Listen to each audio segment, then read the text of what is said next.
All right, so we're back from lunch, and I feel like second half of day one's always great. We'll start off with some questions. It's always tough to.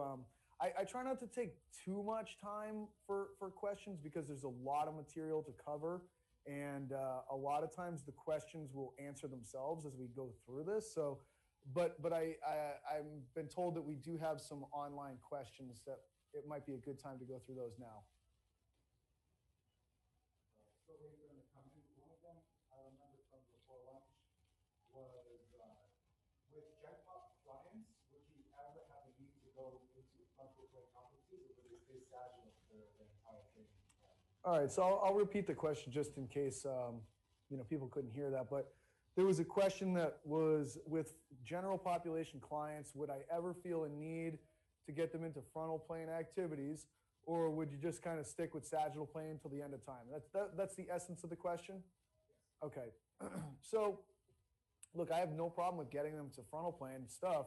I think it's I think it's good. It's just that I always just tell people, like, don't forget, like, what kind of butters your bread, so to speak. Like, people sometimes forget what the primary goal is, and then they try to go into directions that aren't necessarily the most accurate for targeting the primary goal. And so if people have the primary goal as being body composition related, I don't know how much of an impact frontal plane activities are really going to make. So I think that they can make a difference from the perspective of possibly leading to just more total sagittal training volume by keeping you a little bit healthier.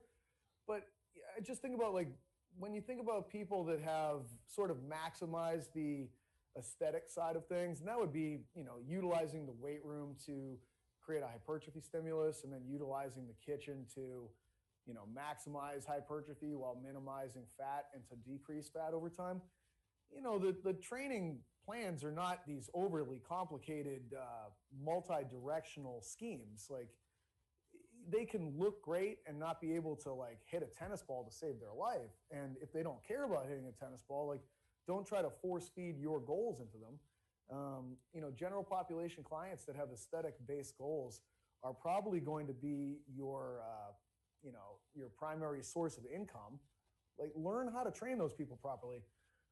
And I think that there's nothing wrong. Like, the best thing that you can give them is probably just a really good bodybuilding program, and mix that in with some cardio, which is also basically just part of a good bodybuilding program. And you're giving them what they are looking for, and they'll probably be able to do those. They're going to do those exercises with some level of competency.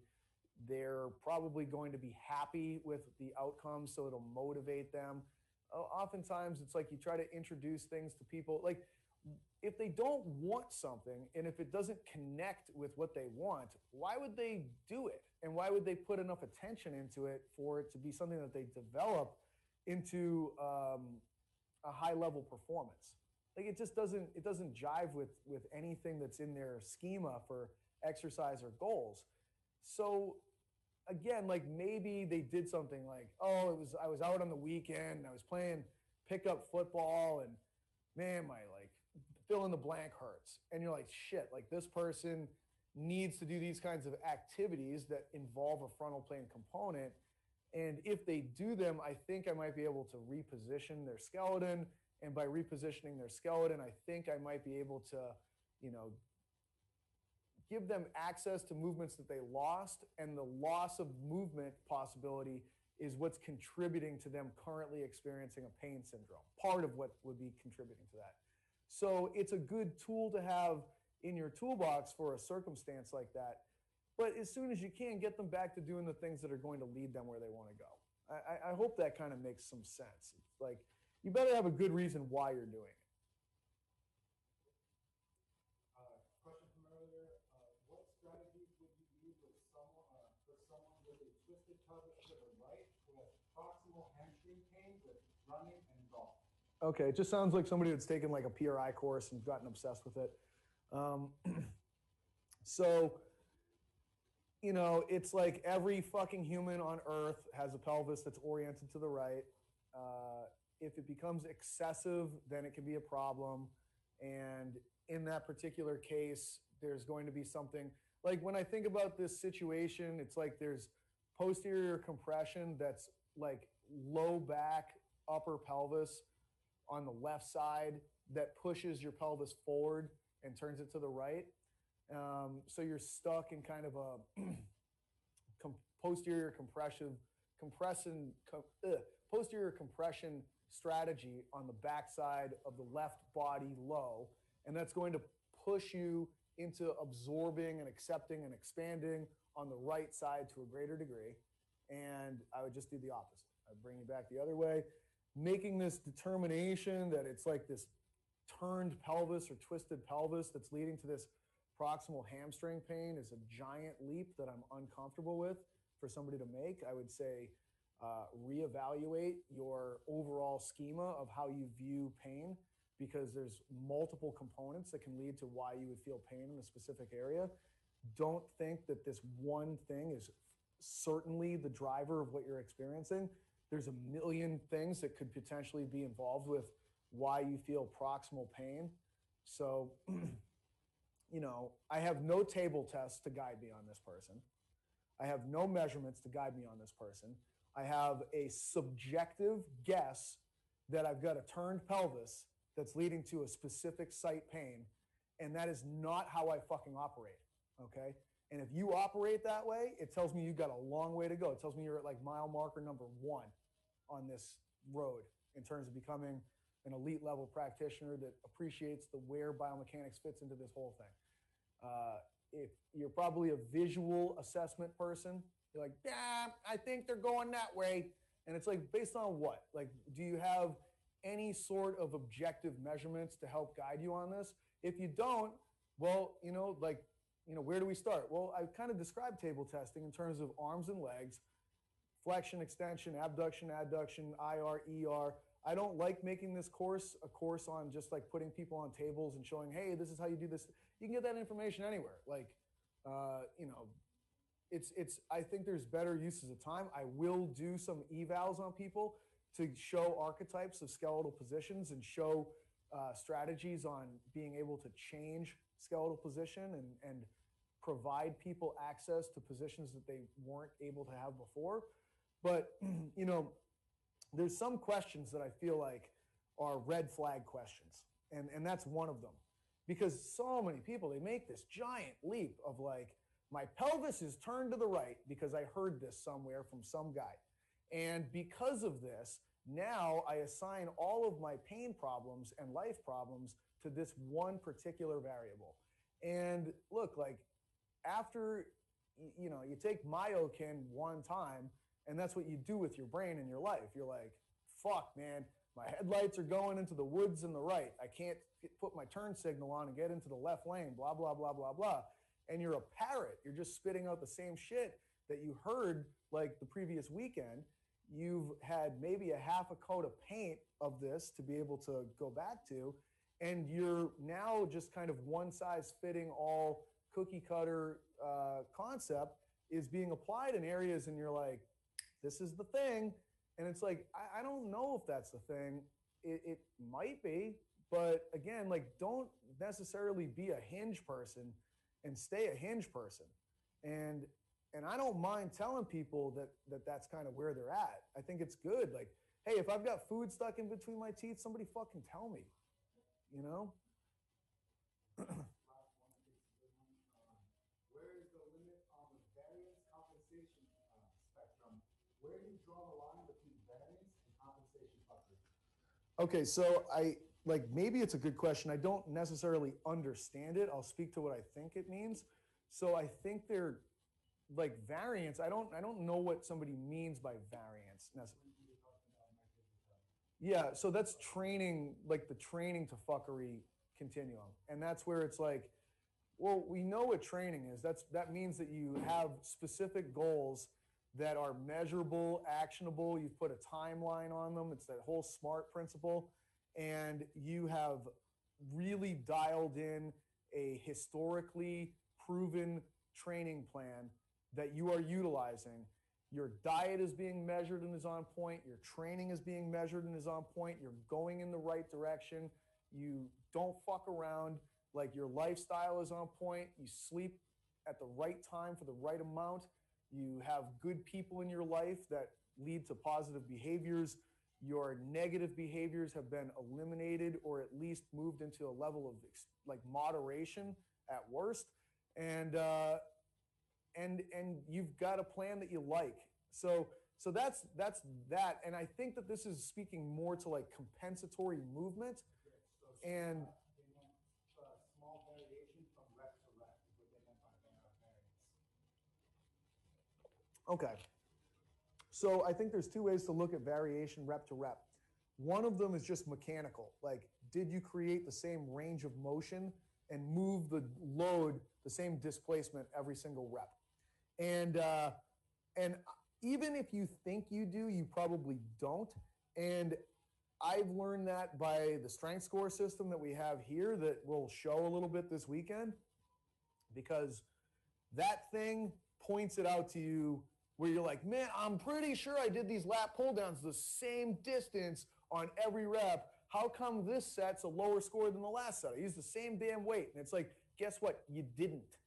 Guaranteed. Like, that thing doesn't miss. It's dead on. And it's like, so, but after you use it a little bit, you don't fuck up as much. Like, you learn, you're like, man, I know I missed that one by like a millimeter or two. And it does make a big difference overall from a measurement standpoint and the consistency standpoint. But, you know, like overall, I think it leads to this topic of like, people will trick themselves into thinking they're making progress when in fact they are not really making progress.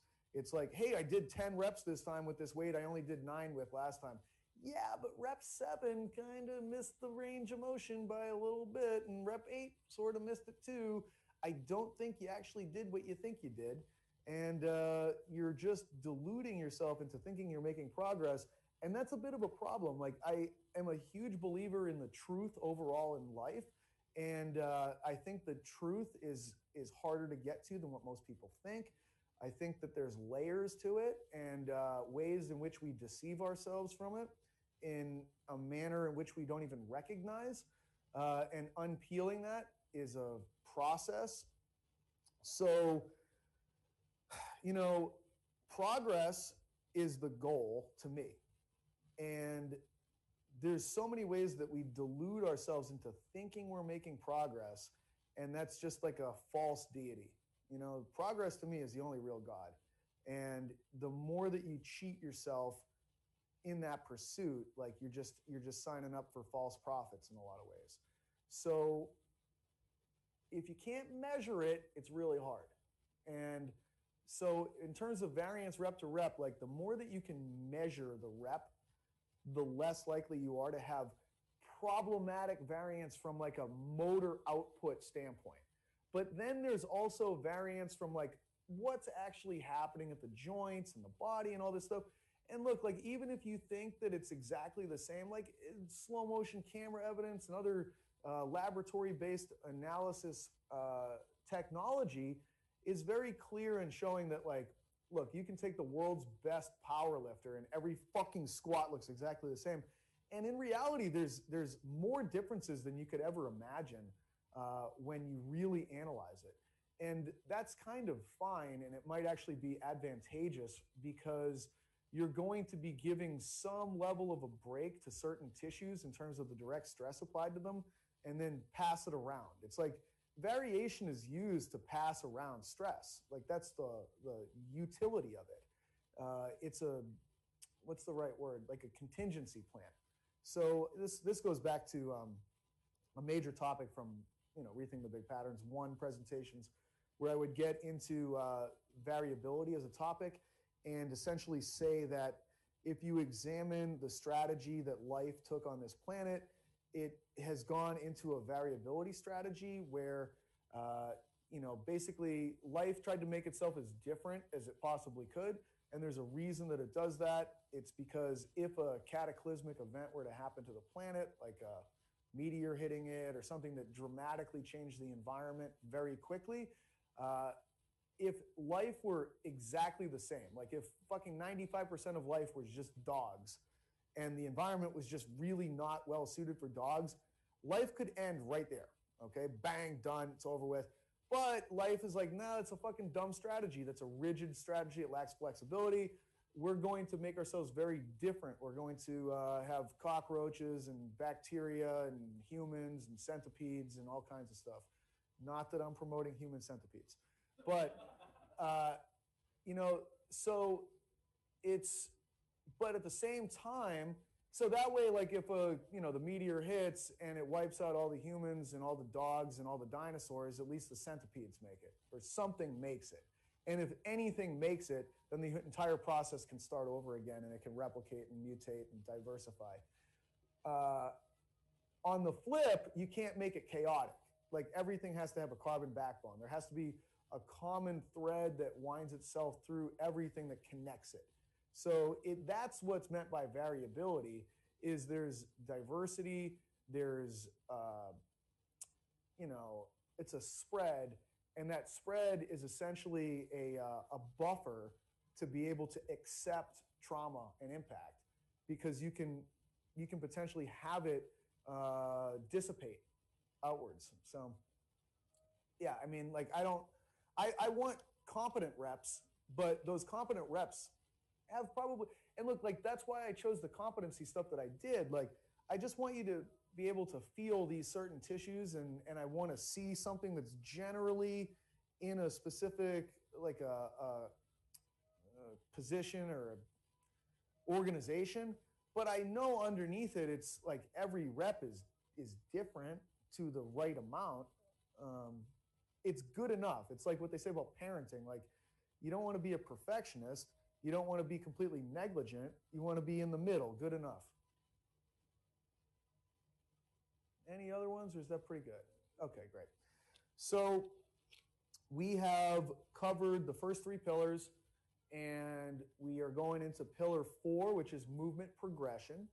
And, this is the point in the seminar where I usually say, like, I know that there's this slide that has Apollo Creed from Rocky IV when he's coming out and he's like, I want you, I want you, I want you. And, that's where I'm like, I want you to write out your principles of progression. And, I usually give the audience like 5 minutes to do that. Like with the virtual audience where they'd just be like watching this like silently, like me like picking my nose for 5 minutes and stuff like that. We'll avoid doing that in this particular case, but on the fly, when you think about progressing exercise, what sorts of things come to mind? And like you don't need to get all fucking nitpicky, nerdy, fucking. You see, like we have to go from complexity to differentiation, like whatever the fuck that means. You know what I mean? Like there's some simple shit here that's great. That's old school exercise science. We're just talking about how do I progress exercise. So one of them is like increase the range of motion, Mm-hmm. so that you're going from a half rep to full range. Yep. And you're tweaking more muscles, like jumping. Yep. Yeah, I like that. Where we're going to talk about that is it's going to be interesting because sometimes I want to increase range of motion and other times I want to decrease range of motion, depending upon what exactly I'm trying to develop. And where I'm going with that is when we talk about different orientations, concentric and eccentric, and different actions yielding and overcoming. Because sometimes if I've got somebody doing repeat jumps, I want to decrease their range of motion in terms of how much they're bending when they land, So I think overall, though, I would agree with you, and it's kind of like where I'm at, because a lot of times it's like somebody says something and it's right in line with, because this is where I get into the 10 principles of progression as well as Bill's load propulsion arc. Okay, that's where this discussion goes, just as a heads up. And what I've got in the 10 principles of progression is that we start people in what I refer to as the zone of competency. Yeah. Sometimes it's like you get these words compensatory and competency kind of mixed up, and I was like, which one am I trying to say? I call it the zone of competency. And competency is defined by those sensory motor competent parameters that we've already gone through. So, hey, if you can hold on to the right muscles from a sensory perspective, and you can keep the body in a great position from a motor perspective, and you can move 4 inches or something like that, that's fine. That's what we've got. That's where we're going to stay for right now. And yeah, we're going to look to, if the goal is to make this movement have more range of motion, which generally is the case for resistance training stuff, we're going to be able to progress it by increasing the amount of range of motion over time. It's like as simple as saying like, hey, you can do a single leg squat to a box that's this high on day one. And a great way to progress this might not be adding load to it, but we'll take a block away, a block away, a block away, and that'll be more challenging. Okay, what other things come to mind here? Load, that's a great one. I mean, it's perfect. That one is on there. It's, I always think about the way that I wrote it out was, here's where you start, and that one's number 10 on the list. It says, start with minimal load. And when you say load, what comes to mind? What? I didn't make that creepy. I didn't stare directly into his eyes with a look of longing. I didn't use a triangulation strategy of going eye, mouth, back to the eye.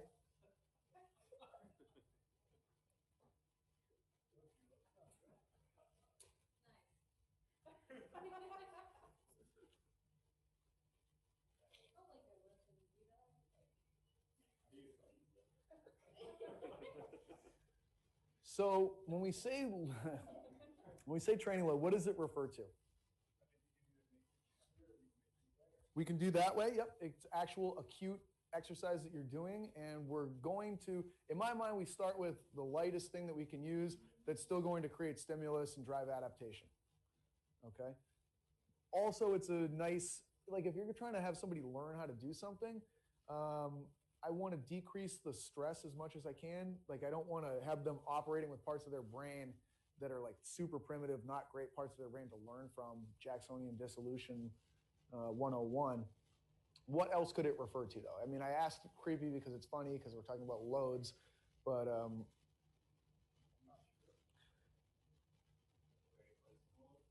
not just the weight for the exercise.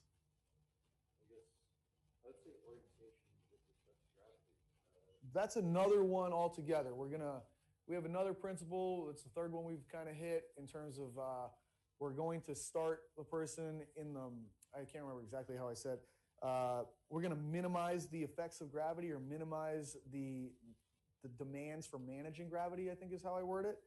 But what I'm talking about is go ahead.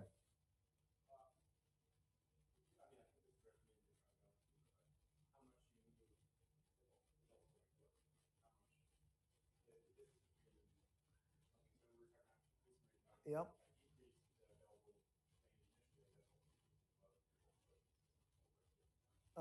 Yep. I mean, it's kind of like the weight and the range of motion are both factors for that. I won't have you play this guessing game for forever here. Where I'm going with this is I use the word load because it can also refer to just overall management of training load, like program design load. Like when I say minimize load, that's those are a few words that carry a lot of meaning. It means like in the exercise you're currently doing, if you can make it effective with the lightest weight that you can use, why would you start with something heavier? I was talking about this on the Power Hour this past week where it's like, look, I'm getting the same hamstring development, but I get to use 50% less weight with the way that I'm setting up this exercise. Why would I fucking pick the one that I have to double the weight on? That's like picking out TVs and they're like, hey, see this one right here, this one has all the same fucking features as this one over here. This one is twice the price. This one is actually not even half price anymore. We cut it down even more. This one is 1/10 the price of this one. And people are like, I'll take this one over here, thank you very much. Give me that fucking barbell back squat. Load that motherfucker up. That's the one I want. And it's like, why? It has the same features, like same fucking pixels. I don't even know the right fucking words. Resolution, same everything. Everything about this thing is the same as this one. It just costs 20 times more. And people are like, I still want this one. I'm pretty sure I know what I'm talking about here. I'm like, all right, have it. Go ahead. So, and the same thing with program design. It's like, listen, I've been fucking locked up for the last 6 weeks on quarantine. You know, I'm feeling guilty about myself. Can you please design me a program that absolutely fucking smashes me week one? I would love it if you could do that. I want to just exceed, like, the minimum that I need is this much training load right here for the week. Could you please give me this much this week? I'm really desiring that. That's what I'm telling you. It's like, but you only need this much to drive the stimulus that you're looking for. I understand that, but I want this much because I feel very guilty about myself. All right, have it, have at it. So if, like, you know, this is, again, kind of a Mike Israetel 101 sort of a thing. Start with minimum effective volume in the beginning of a training block. That's a thing that he defines. And it's kind of like, you know, you're witnessing yourself quantitatively improving as a result of the amount of work that you've done. And the subjective response that you get is like, no big deal. Like, I feel like I worked out, but I'm like not sore. I'm ready to go. Totally do that again. Versus like, you know, I feel like I got hit by a fucking truck. I don't even remember my middle name anymore. I am lethargic. I hate people. You know, I'm living off of anti-inflammatories. That's clearly not a minimum effective volume. You know, it's like programs and training blocks should start minimum effective volume, and that gives you a great place to start from and that you can build off of. And it gives you direction. And by the time you get to an end of a training block, you should be closer to a point that he would refer to as maximum recoverable volume. And it's kind of like, you know, you're there when you sort of are talking about those other things. Like, I don't like people very much. Leave me alone. I'm fucking sore all the time. You know, I'm starting not to sleep. It's like, okay, that's probably a good indicator that you're like at your upper limit. Learn those two parameters. And when you start another block, guess what you do? You start over here minimum. It's almost like, hey, the last minimum effective volume was here in terms of volume. And we built ourselves up to here in terms of volume. And now here's where block 2 is going to start. Let's just make block 2 start right here. Okay, so it's minimum still. It's just that the minimum compared to the previous block is a little bit more. So now we build and we're here instead of here.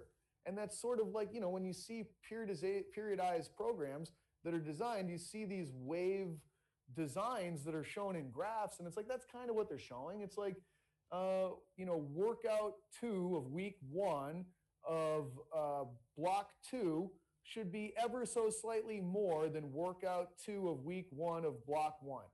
All right.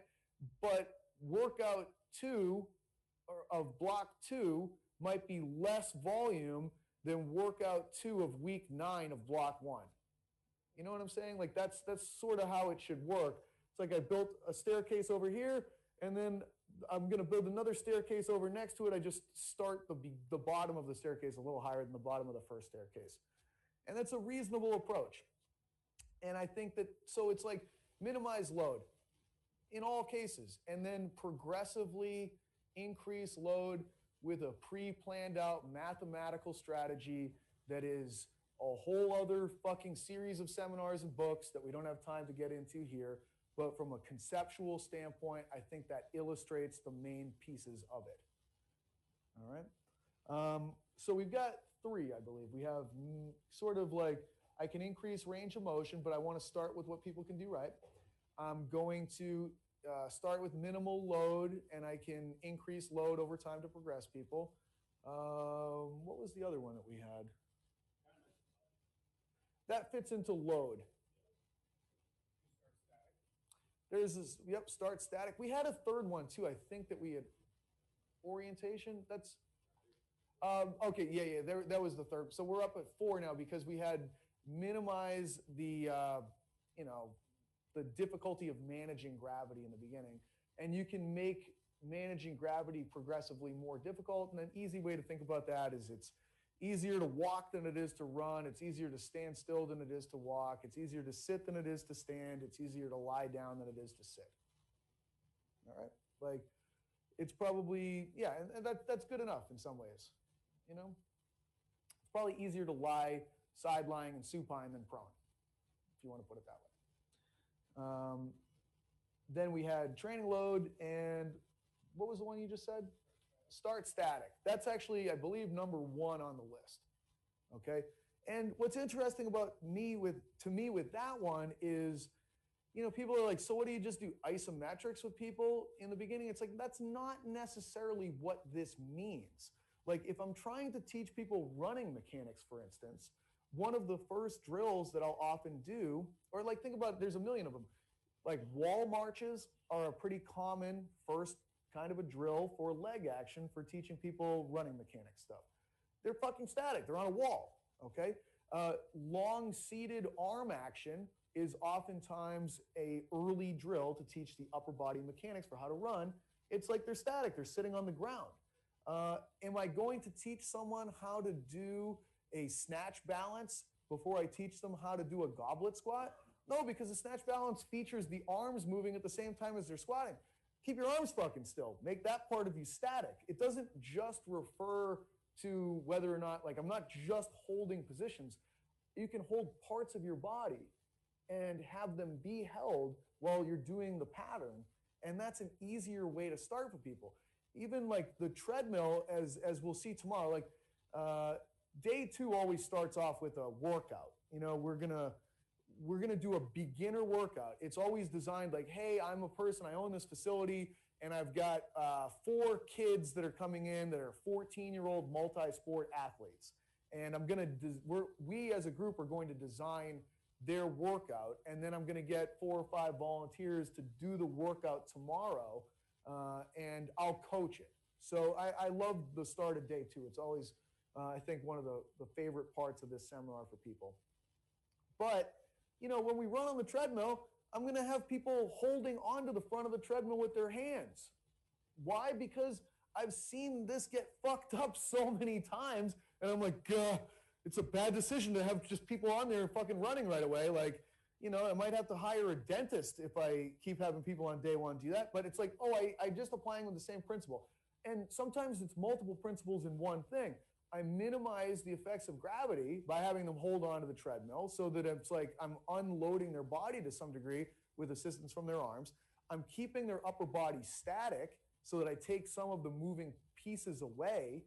All of these things are like when you start to analyze them. It's funny, in the mentorship program, when people critiqued it, they were like, what would be great is if you had this list of exactly which principle of progression to put in at the right time. I'm like, I don't have that, and I don't know if that's possible. It's not even remotely possible as far as I think about it right now. It's like, but the more that you look at when an exercise looks like dog shit, you're like, oh, it's because like at least 7 of these principles that we're going through right now have clearly been fucking violated. Like day 1, and he started this person off with like a dumbbell snatch, and it like, they're a general population client and they're a desk warrior. And it's like, yeah, I thought this was a good idea. I saw it on an Instagram video. That's what they're doing. I'm going to film it and post it because it's cool. And it's like, oh God, like literally everything about this is fucked up. Like, I don't even understand. How did they not die while they were doing this? So, and then you're like, okay, there's so many parts of this that are like just bad choices based upon analyzing it through these principles.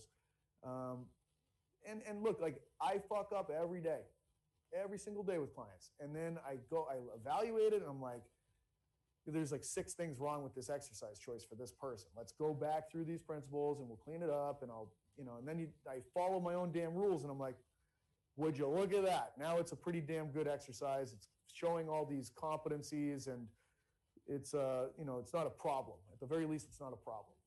So what else we got? We got start static. We're going to maximize references to begin with. Yep. And when like the definition of references is important to get into, it's something that you feel and you hold on to that feeling the entire time that you're doing an activity. And sometimes, like, here's where references to me are cool. Like, I was talking about the tape and doing like frontal plane stuff. And like, if I put the person's foot on the tape where their big toe is right on the line of tape. And if you just cue people to like look at the tape, it's like I'm using vision as a sense to be able to, as a reference, to guide them and keep them in that. I'm like, at no point in time during this exercise do I want you to take your eyes off that tape. You got to fucking look at that tape the whole time. And I'm getting a lot of the things that I want. Like I'm going to keep their nose over their big toe by using vision appropriately as a reference in that particular case. If it's a sagittal plane drill, heels, heels, heels. And the more that someone is fairly incompetent, the more reference you can give to their heels, it does wonders for people. So reference is a great one. And I tell the same story every time I teach the seminar about reference. I had a client when I was at Peak Performance, and I called this dude the King. Okay, ever tell you about the King? So I remember the King comes in on day one, and he's called the King because he is the fucking king of dorks. Okay, he's literally every fucking Best Buy Geek Squad guy combined with comic book store guy combined with fucking Dungeons and Dragons guy combined with fucking, like what I'm talking about. All right, like this guy was neck bearded up, he was fucking pimpled up, he was fat, he was a mess. Okay. And he rolls in this fucking day, and I'm like, this is my guy. Wow. Okay. Wow. So, like, where do I fucking begin? Like, and so then we do his intake, and he's like, yeah, so everything fucking hurts, and I'm dying. And I'm like, of course you are. And so, but he had actually fallen off of a cliff when he was a kid, and had I shouldn't laugh at this. He had a severe brain injury, and but it led to like just crazy joint things, like fucking wild shit. All right, like so it just looked like his joints were made out of like bad rubber bands. Like we were just like that shouldn't go that way. Like what's happening in this system? And literally everything he did hurt his knee. But it made sense. Like you'd watch him walk, and his knee would like crash behind the other knee. It was just like, whoa, this is wild stuff. And so, you got to figure out a way to train them. Like, and like, think about all the things that you would go to if this guy can't fucking squat. You know what I mean? He can't, like, it's like trying deadlifting, and it's like, that's wild. I don't even know how to deal with this. So when that happens, you're like, okay, push the sled. You know what I mean? Like the sled is like, you're like, fuck, if he couldn't do that, okay? Like he'd push the sled, it was like, wham, knees going crazy. He's like, this hurts. I was like, oh man, like what do you do? Like I tried the elliptical, the elliptical hurt his knee. Like I was like, I don't know what to do. Like the last piece of equipment in the gym was the fucking leg press, 45-degree sled. I was like, there's no way this is a good idea. But fuck it. Like, I don't know what to do. Like, I literally ran out of every piece of equipment in the fucking gym. Put him on there.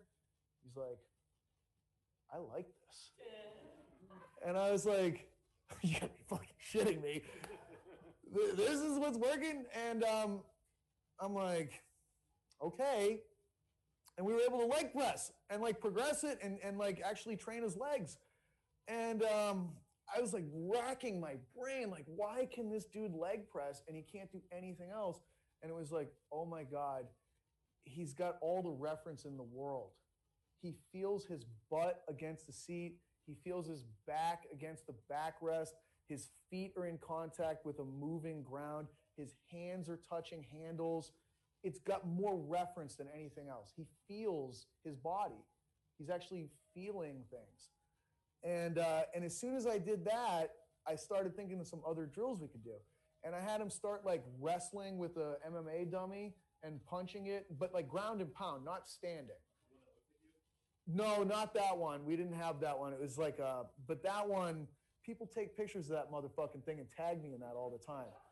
And it's great. Like Rufus at iFast had one. He found one that was like out in a parking lot next to a liquor store near his house, and it had a karate gi and a Santa Claus hat on. He takes a picture of it. He sends it over to me every now and then. He's like, "Thanks for guarding this liquor store parking lot." I'm like, but you know, like all his workout turned into like we would do like old school drills that I learned in you know jiu-jitsu and MMA of like spinning on the dummy in both directions, like ground and pound on the dummy, and fucking leg press. Those were the workouts. And it was because he could feel stuff. He could feel the ground. He could feel the dummy. He was, you know, getting a workout in. So, you know, this guy was amazing, though. I remember I made the mistake once of asking him what he thought the best video game ever made was. And he looked at me with so much disdain. Like I had just asked the dumbest question of all time. You know what I mean? Like, and I was like, whoa, I didn't mean to fuck up. I was like, and he talked to me about this answer for 2 straight sessions. I literally don't remember anything he said. It was so like, I was like, yeah, I liked Super Mario Brothers. And again, he just looked at me like so much hatred to my, and at another point in time, I asked him what he thought of George Lucas. And he again talked to me about that same thing for 2 straight sessions. And I have no idea what he said. Because it was just like, we were on different wavelengths, man. Like, I asked you those questions because I knew this would be in your fucking wheelhouse. And you turned on this motherfucker. You put that like 600 feet into the power alley. But, bro, I don't even understand anything you're talking about. None of it. And I realized like he has no idea about anything I've ever talked to him about in terms of exercise and technique. But he's gone along with it, so the least I can do is just sit here and fucking nod and take it for an hour, 2 hours about the fucking trials and tribulations of George Lucas. Fuck. A lot of loads, man. Just taking them. Dropping them, taking them. So, all right, what else do we have here? References is a great one. Maximize them in the beginning. The king is your fucking guide. Yes, sir. Yeah, maximize constraints.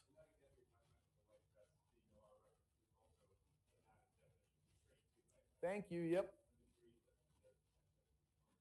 So the leg press provides a constraint because it ain't moving anywhere than where it moves.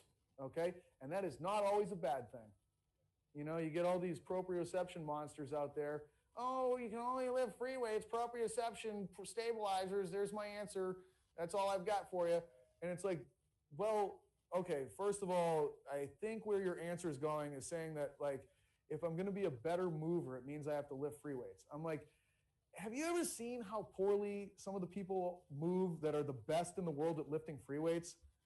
Because they're just as fucked up as the best in the world at people at lifting machines, okay? I got bodybuilders that lift a ton of machine stuff over here. I got fucking power lifters and weightlifters and strongman over here. They all fucking walk real shitty, and none of them could hit a fucking tennis ball if you paid them $1 bazillion, okay? It's the same fucking outcome, okay? You're creating a ton of pressure, and you're trying to move something heavy in a direction that you're trying to push it in, okay? Like, I really, like, if there was somehow, like, people that were masters of barbells somehow magically moved dramatically better and different than all the people that lift on machines that have reached this super high level, I would be like, maybe this has something to it. And then people always give these examples, and I'm like, I'm sure we can find an example of an elite bodybuilder that's done a ton of machine training that moves well. I'm sure that there's weightlifters that can move well and do other things. Like, I just don't think that this argument, I understand what you're saying. You're like one dimension reasoning, but I think there's secondary and tertiary factors that kind of come into play that eliminate this reasoning, and there's plenty of examples of it. But the topic of constraints is the primary thing that we're trying to talk about right now. And the definition of constraints in this setting is that they're going to function as barriers or boundaries that prevent motion from going in a given direction, okay?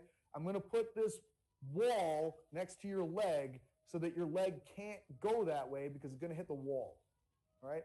And I always say start off by maximizing constraints.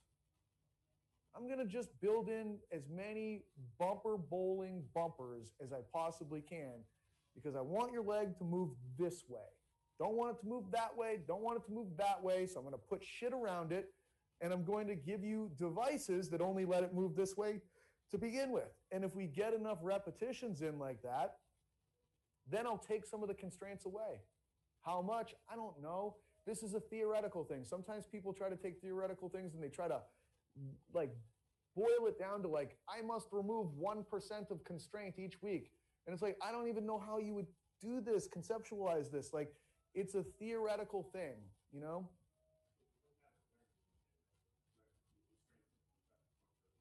Mm-hmm. Yeah, so, and I'll just repeat it just for the standpoint of audio picking up. What Kyle was saying is that in many ways, they're tools to provide a learning experience to people. And it's very difficult to measure learning. I don't have a learning barbell in the gym, okay? I'm assessing it with a scale that I've created that I refer to as sensory motor competencies, okay? Because I do take these things into account. I really, you know, I'm obsessed with trying to not miss details, you know? In a model, like I act as my own cross-examining lawyer for most of my life. In some areas, I make terrible fucking decisions and I just run with it. But in the world of exercise, I'm pretty good. Probably that's the only part that I'm good at. But I digress. So anyways, like, it, you know, I always think about this stuff, like how all of these factors that are almost immeasurable, I've tried to create a binary scale of it's competent or it's not competent, you know, and but it's still a window in which you can be competent inside of with this thing. But ultimately, at the end of the day, it's like you either feel hamstrings or you don't, you know, and if you don't, then I've got these other things I think I can feed you that should be able to elicit the feeling that we're hoping to get out of you. And we're looking for this feeling because it should confirm the motor relationships of the body. So maximize constraints or barriers that prevent undesired motion in the beginning. So let me just recap what we've got so far.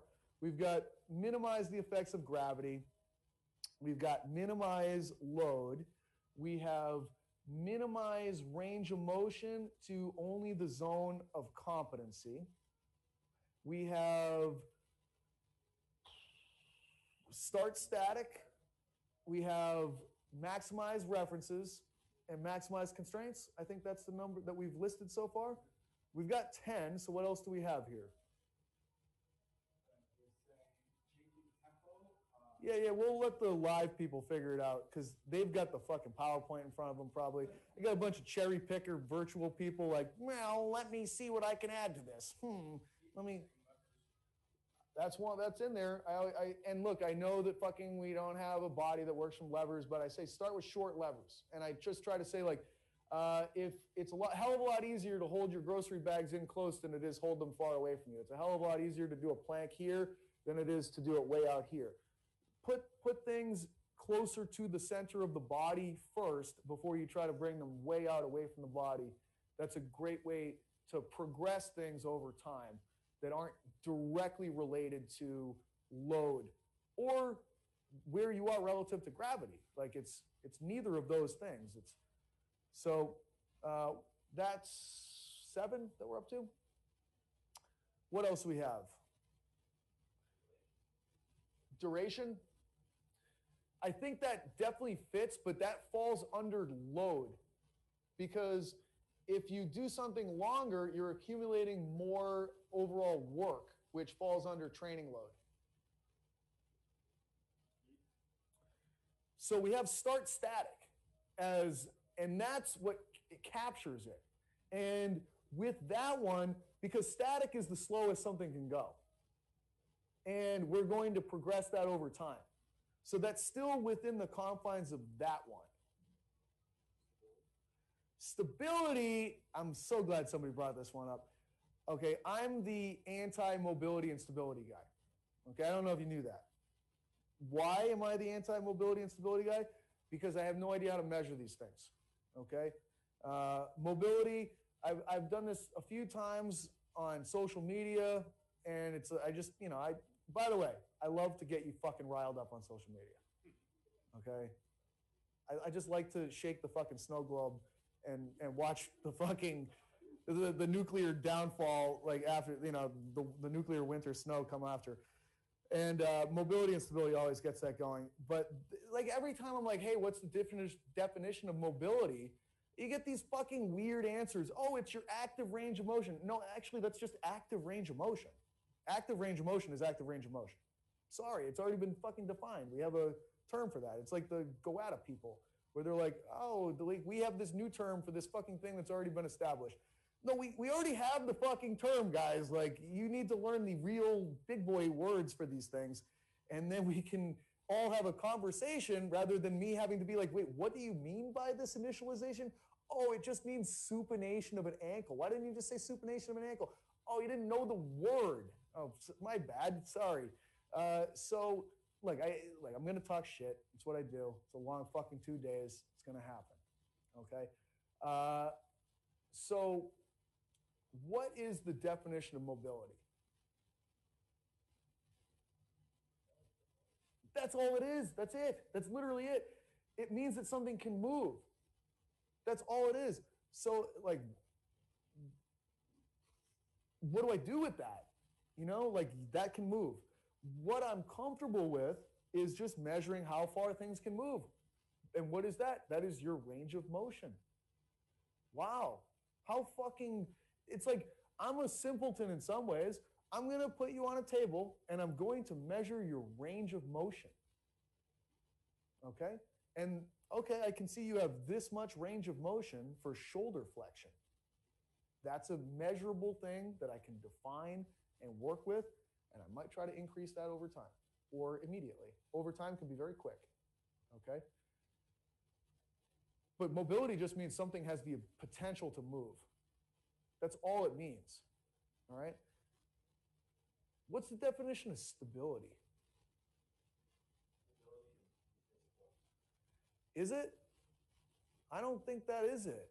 Because I think that is, what do we call it? Yielding strength or isometric strength. And just, I don't know if people could hear that on the virtual. He said the ability to resist force is the definition of stability. And I don't think it is. I think it would probably just fall into yielding strength or isometric strength if you're measuring it in a lab or something along those lines. Anybody else have a definition of stability? I've heard Charlie Weingroff's control under the presence of change. I have no idea what that means. It sounds so fucking esoteric and like I don't know. I don't know. What the fuck does that actually mean? Things are always changing, right? Like, we literally live in a universe where the only thing you can count on is flux and change. And how do I know I have control? Like, what are these things don't mean anything. They sound amazing. Like, that sounds so amazing. It means control under the presence of change. I've got a definition for stability. It's how likely something is to fall over. Okay, maybe some component of resisting force is part of that, but it's just like, I don't know. With that phone stand, you know, the one that's in the top drawer? Yeah, like, yeah. Like, how, like, so it's over to the right, Luke, like, or your left. It's in the top drawer. It says electronics. It should be in there.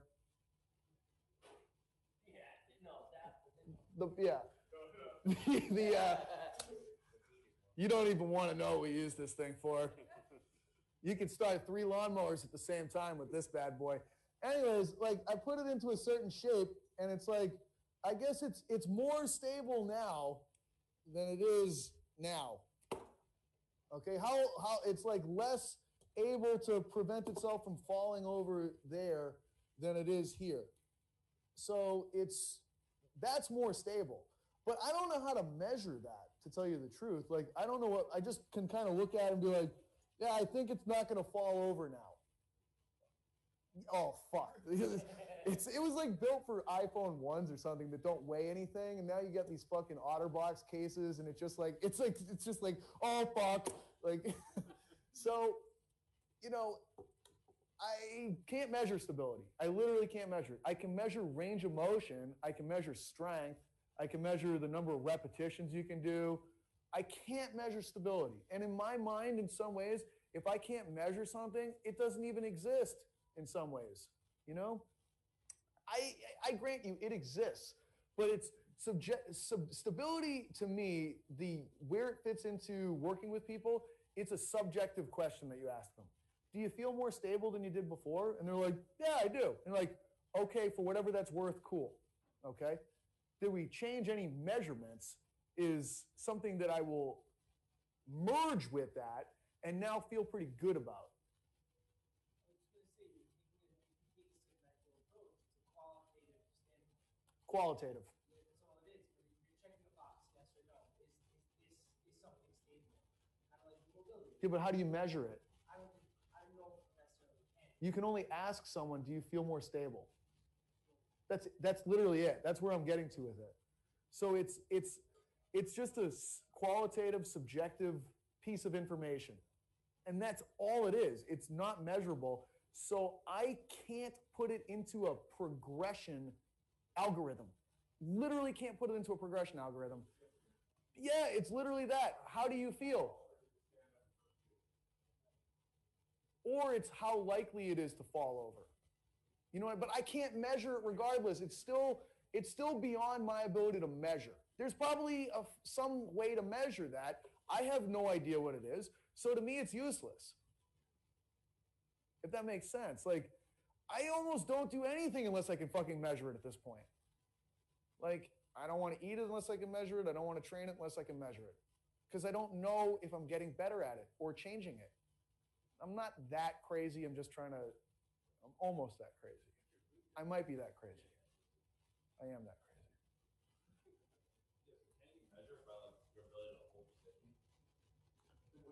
That's just load. When I, like short levers, I think goes really well with it. Like as I go super far over my hands and plank, then I start feeling it's terrible.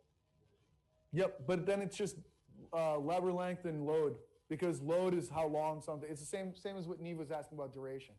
It just still fits into that bucket. It fits into some other. No, I want to make the least number of categories possible that captures the most information possible. I also feel like with that, you don't know where they're getting that stability from, so you don't know if it's actually low back and knee stability or it's from somewhere else. You have no idea what's going on with it. I'm just trying to get across, it's basically a useless word in the realm of fitness. Like, we don't need the word. It's just not helping anybody with anything other than giving you a subjective qualifier for how someone feels about something, which is not completely useless. It's just that it's subjective. And if all you rely upon is subjectivity, you're tremendously limited, because objectivity is ultimately usually more useful, and it's something that you can drive progress into to a much greater extent. Subjectivity is like, it's just winging it. It's just like fucking ski bum, money management. Like, how much money do you have? I don't know. Do you want to make more money? Yeah. Well, how much do you have? I don't know. How are you going to make more? No, just get it. And look, like, that's fine. You probably survive, get through life, do all right. But if your goal is to accumulate the most amount of money you have, probably fucking measure it. Probably track where it's going and where it's coming from. And then you can, it's Peter Drucker, what gets measured gets managed. So, find something you can measure. Find a way to improve the measurement. Find ways that detract from the measurement, get rid of those fucking things, and add more of the things that add to the measurement. That's why we're rethinking the big patterns here, folks. It's going to be a great 2 days. You like that? I've been working on that voice. It's bad.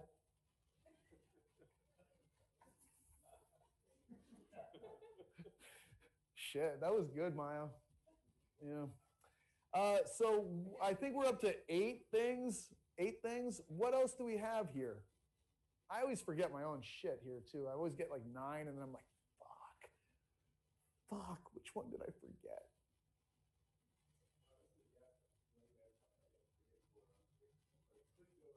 That's not in here. Predictable versus unpredictable. And that's with like agility stuff where it's like, you know, all of a sudden the fucking light goes off over here. And like, to me, it's just, okay, so you can't train reaction time. It's an untrainable quality, okay? Yes, it's untrainable as a quality. You can train, I don't know if training is the right word. You can become better at recognizing the patterns of the sport that you play in and predicting what's going to happen through experience. So, like a warm-up in Formula One, before they get in the car, they'll have the guy hold 2 balls like this. And the Guy's gonna hold 2 balls. he gets better. Wait, don't they usually? The pattern at which they fall, not the reactionary speed. Yes, you'll pick up subtlety. Anybody ever heard the story of Handsome Hans, the horse in Germany? Okay, so there was this horse in Germany in like I think the 1800s, and the horse could literally solve any math problem that you gave it. And yeah, like I'm not fucking kidding with the story whatsoever. So they like I don't know who was in charge of Germany, Kaiser Wilhelm's uncle or something like that. But anyways, they actually sent out like a commission or a group to like test the fucking validity of whether or not this horse was actually able to do this. And the horse literally solved any fucking math problem you'd give it to him, okay? And like they'd give it a math problem and the horse would start tapping his hoof and he would make as many taps as the correct answer to the math problem. And they were like, motherfucker, how is this horse doing this? This is unbelievable. And so what happened, somebody figured it out. I don't know who it was, but the horse was so adept at reading body language from people that it would just fucking tap his hoof, and as soon as he saw that like the person was getting excited, he would know that he was close, and then he would just wait and then not tap his foot, and they'd be like, oh my God, he did it. And like, so it's amazing. It's amazing. And so, like, to me, that always, I'm like, it's the same fucking Handsome Hans the horse story all over again. The fucking light thing is, don't even get me started on that thing. But it's just about being very perceptive with reading what's going on around you. You know, you get in enough fights and you're like, this motherfucker, I know when he's going to throw this overhand right. And I'm going to be ready for it. I'm going to slip it and hit him right in the liver. Okay? And it's like, you know, you see it coming, you're like, see ya, pop! And then it's like, oh, God. And, you know, that's all it is, just pattern recognition. You know, you've been in 100%. So I can't progress that other than, because, hey, look, you could be in a million street fights and then you go to play pickup basketball and you're going to be a sucker for the fucking first move. You know what I mean? It's, to me, like in the chapter I wrote on agility, I tried to reference like, look, man, like biology is incredible when it comes to this stuff. And like, to me, agility is just the outcropping of evasion and capture. It's the oldest thing in the book. Like you're either trying to be the predator or be good prey. You're a good predator, you're good prey.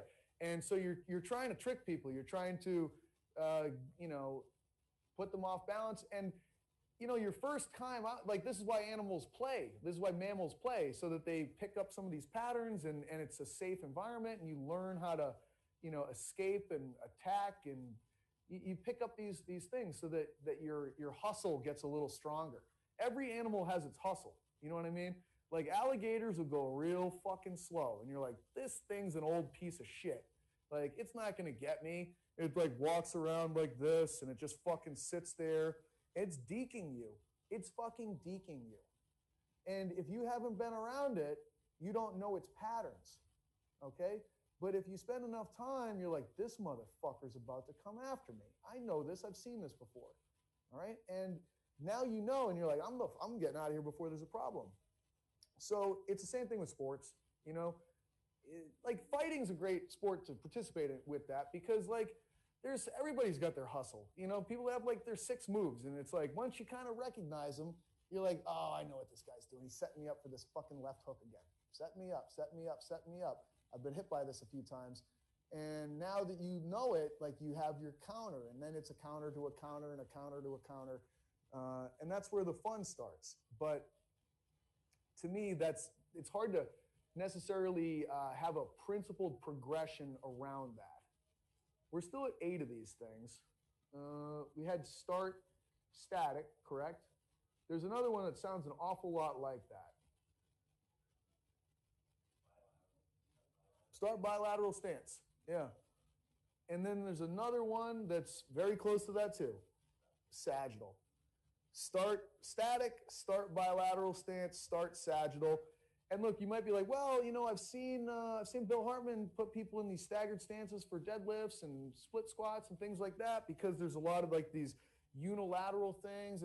I'm not talking about therapeutics approaches here.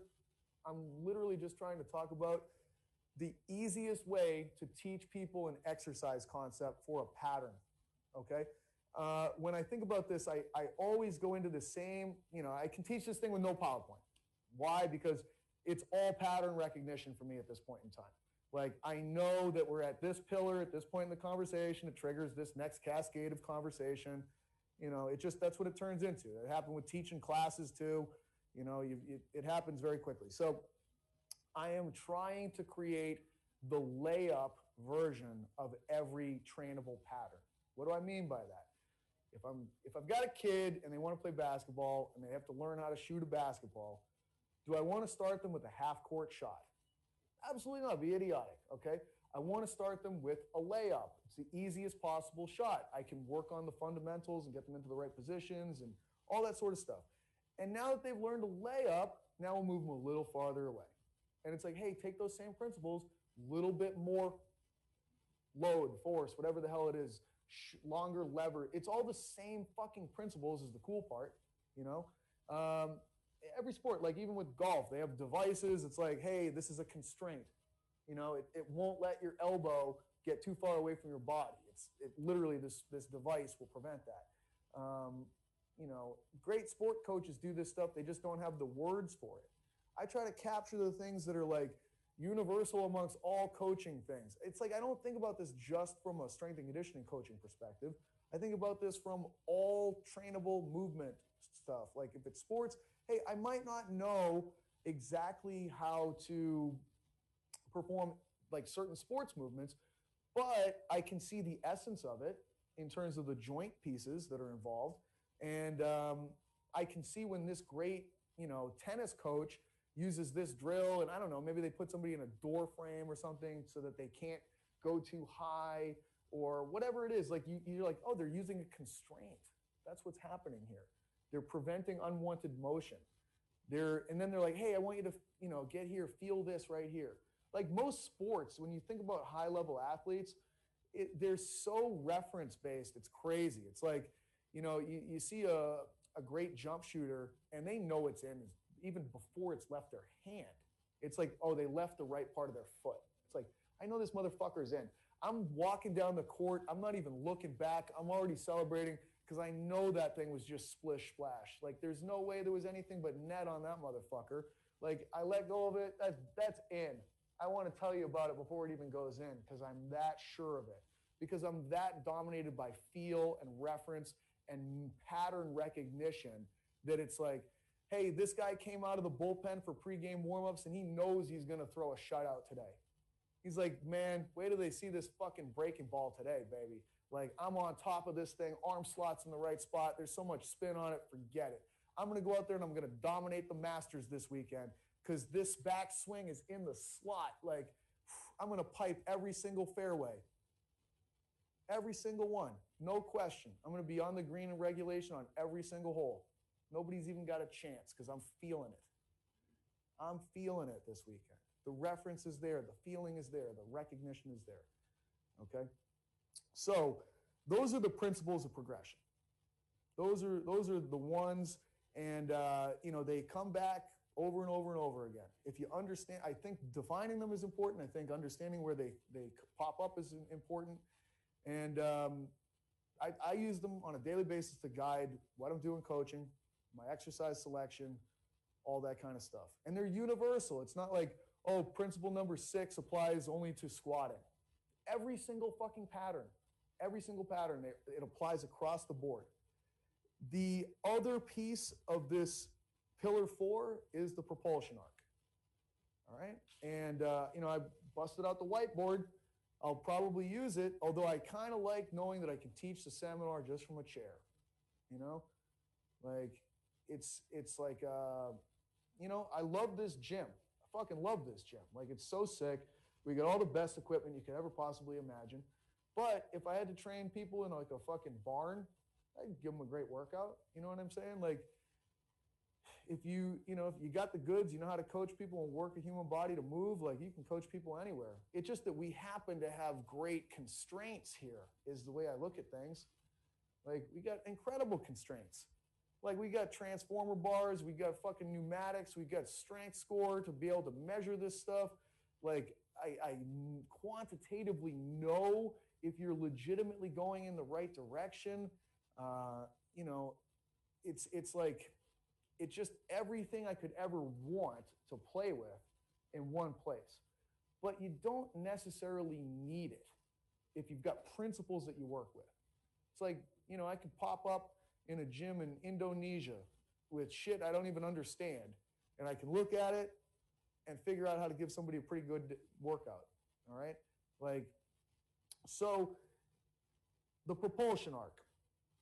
You know, let's talk about this thing. It's almost like, hey, if you don't know what this thing is, you know, you've been left behind for quite a while, but it's a really critical thing. And boy, if I'm thinking of what's the most useful thing from this entire seminar, I think this might be it. So hopefully this is good in terms of what you can see. Look, I tried to make, like, this seminar to me is about usefulness, maximizing usefulness per word that I speak, per topic that I get into, per subtopic that pops up, all right? And, but if I had to choose anything, this is probably the thing that becomes, that's the Luke marker right there.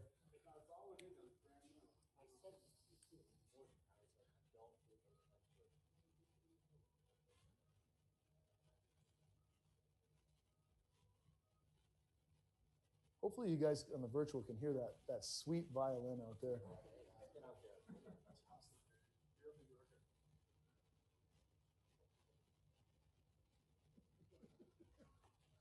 Yeah, again, hopefully this isn't people's first experience with this propulsion arc, but if it is, no worries, it's all good. And this is kind of my rendition of it. You know, the real source on this is Bill Hartman. Like, this is his concept as far as I know. You know, I've changed things for me to be able to explain it the best I can. You know, he doesn't use these numbers. I use the numbers. You know, he'll talk early propulsion, mid propulsion, late propulsion. I tend to talk about it from like wind up, strike zone, follow through. You know, that's how my brain understands it better. I mean, my favorite sport, the sport I was best at was baseball. And I see this still through a baseball lens, okay? And so I always just think of something as like, zone 1 is wind up. Zone 2 is strike zone. Zone 3 is follow through, you know? And even when you're walking, like I see it the same way, like early propulsion is when your heel hits, like that's your wind up for your next step. And then when you're in the middle of that step, that's your strike zone. And then you finish the step with your follow through. So everything to me is wind up, strike zone, follow through. And so zone 1 is wind up, zone 3 is follow through, zone 2 is strike zone, and it captures every possible movement that you can make as an organism, all right? So let's talk about what these things are, because I sort of say that 1 and 3 ride together. Oh, beautiful. Thank you. I'll keep going with the red one for 1 and 3. So zones 1 and 3, wind up and follow through, are the expansion dominant zones. All right, and this propulsion arc is the segue that we use to get into the remaining pillars. Okay, it captures pretty much everything in this one model too. So I'm going to write out all the things that live in this. It's expansion, and that's the primary word that we're going to use for everything that falls in here. And the other things associated with it, it's going to be I'll go through the joint actions. It's going to be external rotation dominated. And whenever you have external rotation, you're going to have other things that are going to ride along with it. Flexion, abduction,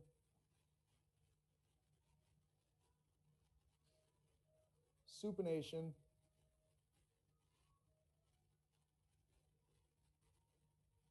and plantar flexion.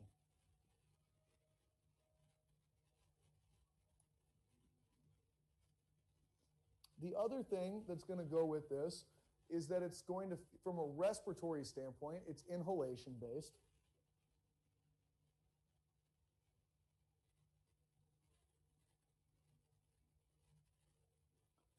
From a muscle orientation perspective, it's going to be more of an eccentric orientation.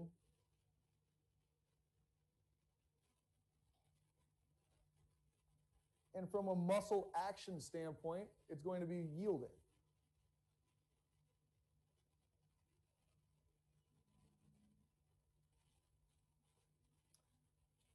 So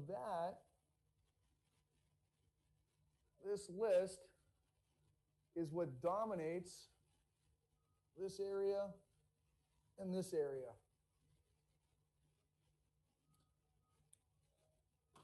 And then zone 2 is going to be all the other, oh, this one doesn't work. We got a bunch of markers that just don't work. It's kind of a shame.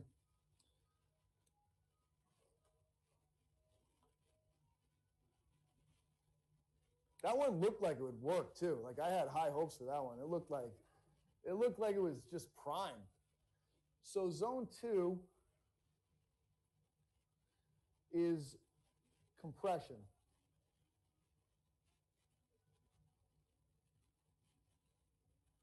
And the joint actions that ride along with it are IR, extension, adduction, and then we've got pronation and dorsiflexion.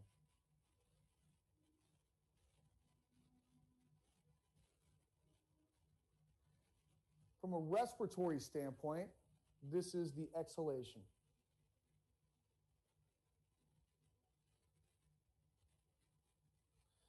From a muscle orientation perspective, concentric. And from a muscle action perspective, overcoming.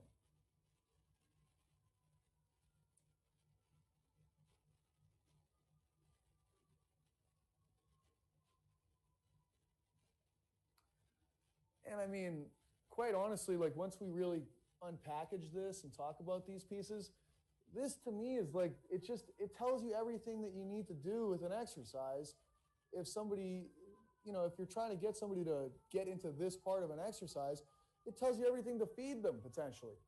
So, it's the hardest part about this concept is kind of understanding like, what motion do I want to illustrate first that helps get this concept across. To me, the easiest place to see this is with sports that involve swinging an object like a club or a bat and making contact with something, okay? So could I have the PVC pipe behind you? This will be a really bad baseball swing. And you can see me all right here. I mean, it's not going to be much of a demo. But if I'm swinging a baseball bat, I have, in this case, the PVC, and it's close to my body, okay, the whole thing. I go to hit the ball, and so here's zone 1, okay? I'm going to swing the bat, and it's going to reach zone 2. Look at how far it went in terms of an arc. It was way back here, and it's arcing out and away, and it's now the farthest thing away from the body, and this is the point of contact right there, okay? This is like this line right there. Now, on the follow-through, it's going to come back up and be close to the body again. You know, that's how pretty much every motion really works. So if it's a golf or a hockey swing or something like that, I'm here, I get into zone 1, and again, it's close to the body.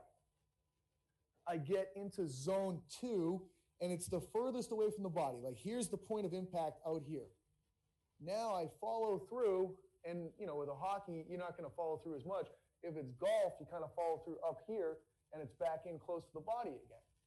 So with all these motions, anything that you do, let's think about it from like a curl perspective, a really like a basic exercise. It's close to the body. It's far away from the body. Here's zone 2. It's close to the body. Here's zone 3. Everything is going to arc like that. You know, even people that spend their time analyzing bench press and powerlifting, they're like, actually, it's not really a straight line. It's kind of like, it goes like this, sort of. It's like, well, because everything goes like that. All right? To some degree, everything goes like that. If I'm going to kick a ball, you know, guess what? Like, it's going to be an arc of the foot. It's going to flow like this. It's going to come back.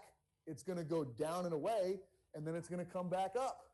Okay, that's sort of how the thing works. It's all just kind of relative to where it is. So hopefully that's something that can kind of make this understandable in a very simplistic, easy way, is that I've got these sorts of zones, all right? I've got a backswing or a windup. I have an impact point, and I have a follow-through for these kinds of striking actions. And you're like, wait a minute, but what about all these, like, you know, these joint actions, external rotation, flexion, abduction, supination, plantar flexion? What's up with all that stuff? Can you help me out with that? Let me go back to my baseball swing, okay? In this particular, I'm a right-handed batter. I'm going to be doing my zone 1 stuff, but it's on the right side of my body, okay? That's what I'm looking at this from, is what's happening on the right side of the body in this particular circumstance. I'm going to be winding up. I prepare like this. So let's take a look at it from what's happening down with the legs, okay? Here comes the pitch, and I'm preparing to hit it. You can see, like, I'm going to compress the left side of my body. I get ready to hit the ball. My left leg, my foot pronates, my femur internally rotates, my femur adducts as I'm getting ready. So that's going to shift my weight to the right, and it's going to make my right foot supinate. It's going to make my thigh go into external rotation. It's going to lead to all of those actions happening there. You're like, are you sure that you're plantar flexing? I'm like, I'm pretty sure. You want to know, like, if you take a look at it, I'm here. I'm ready to hit the ball, okay? Here comes the pitch. Do you see how that increases plantar flexion? It's taking me out of dorsiflexion. I wind up, if you just look at the shin angle here, I'm increasing relative plantar flexion by this process right here. I'm absorbing, I'm going into all of those particular joint actions when I do this. I need to yield to accept weight going this way. I'm going to compress to push weight away from this side. This is how I get into the wind up or the ready position for this action. Now I'm going to go ahead and I'm going to move into zone 2. Here it comes. I'm going to start pronating this foot. I'm going to start internally rotating this leg as I push and compress the pelvis out of this position. Now that I'm here, and if you're looking at the other leg, it's going to be accepting weight. It's going to be going into ER. I'm going to be increasing plantar flexion here. Now I take a look up top. What's happening here? I'm going from being in this backswing position, supinated, externally rotated, flexed, and now I'm going to begin right here, boom, this pronation moment, extension moment. I'm going to be turning and going into IR to be able to hit the ball. That's where it happens, right there. The peak of compression, bang. Now, when I start this follow-through phenomenon, the primary emphasis is going to be on what's happening on the left side of my body. I'm going to be going into maximum kinds of ER. I'm going to be, now this hand is going to be supinating, it's externally rotating, it's flexing, it's abducting. All of these things are happening here as I go into my follow-through. All right, so that's, to me, just like one of these athletic examples that breaks this thing down and shows it to you. Now, people are always like, well, but how does this apply to fitness? How does this apply to walking? How does this apply to all these other patterns? Okay, well, when we take a look at a squat, for instance, you mind just seeing you over there? I'll take Kyle, just for a squat. And we'll probably use a heel wedge. I think it makes it a little easier to demo. Beautiful. So go ahead, take the heel wedge, and I'll have you just do a couple of squats, and we're going to analyze this motion.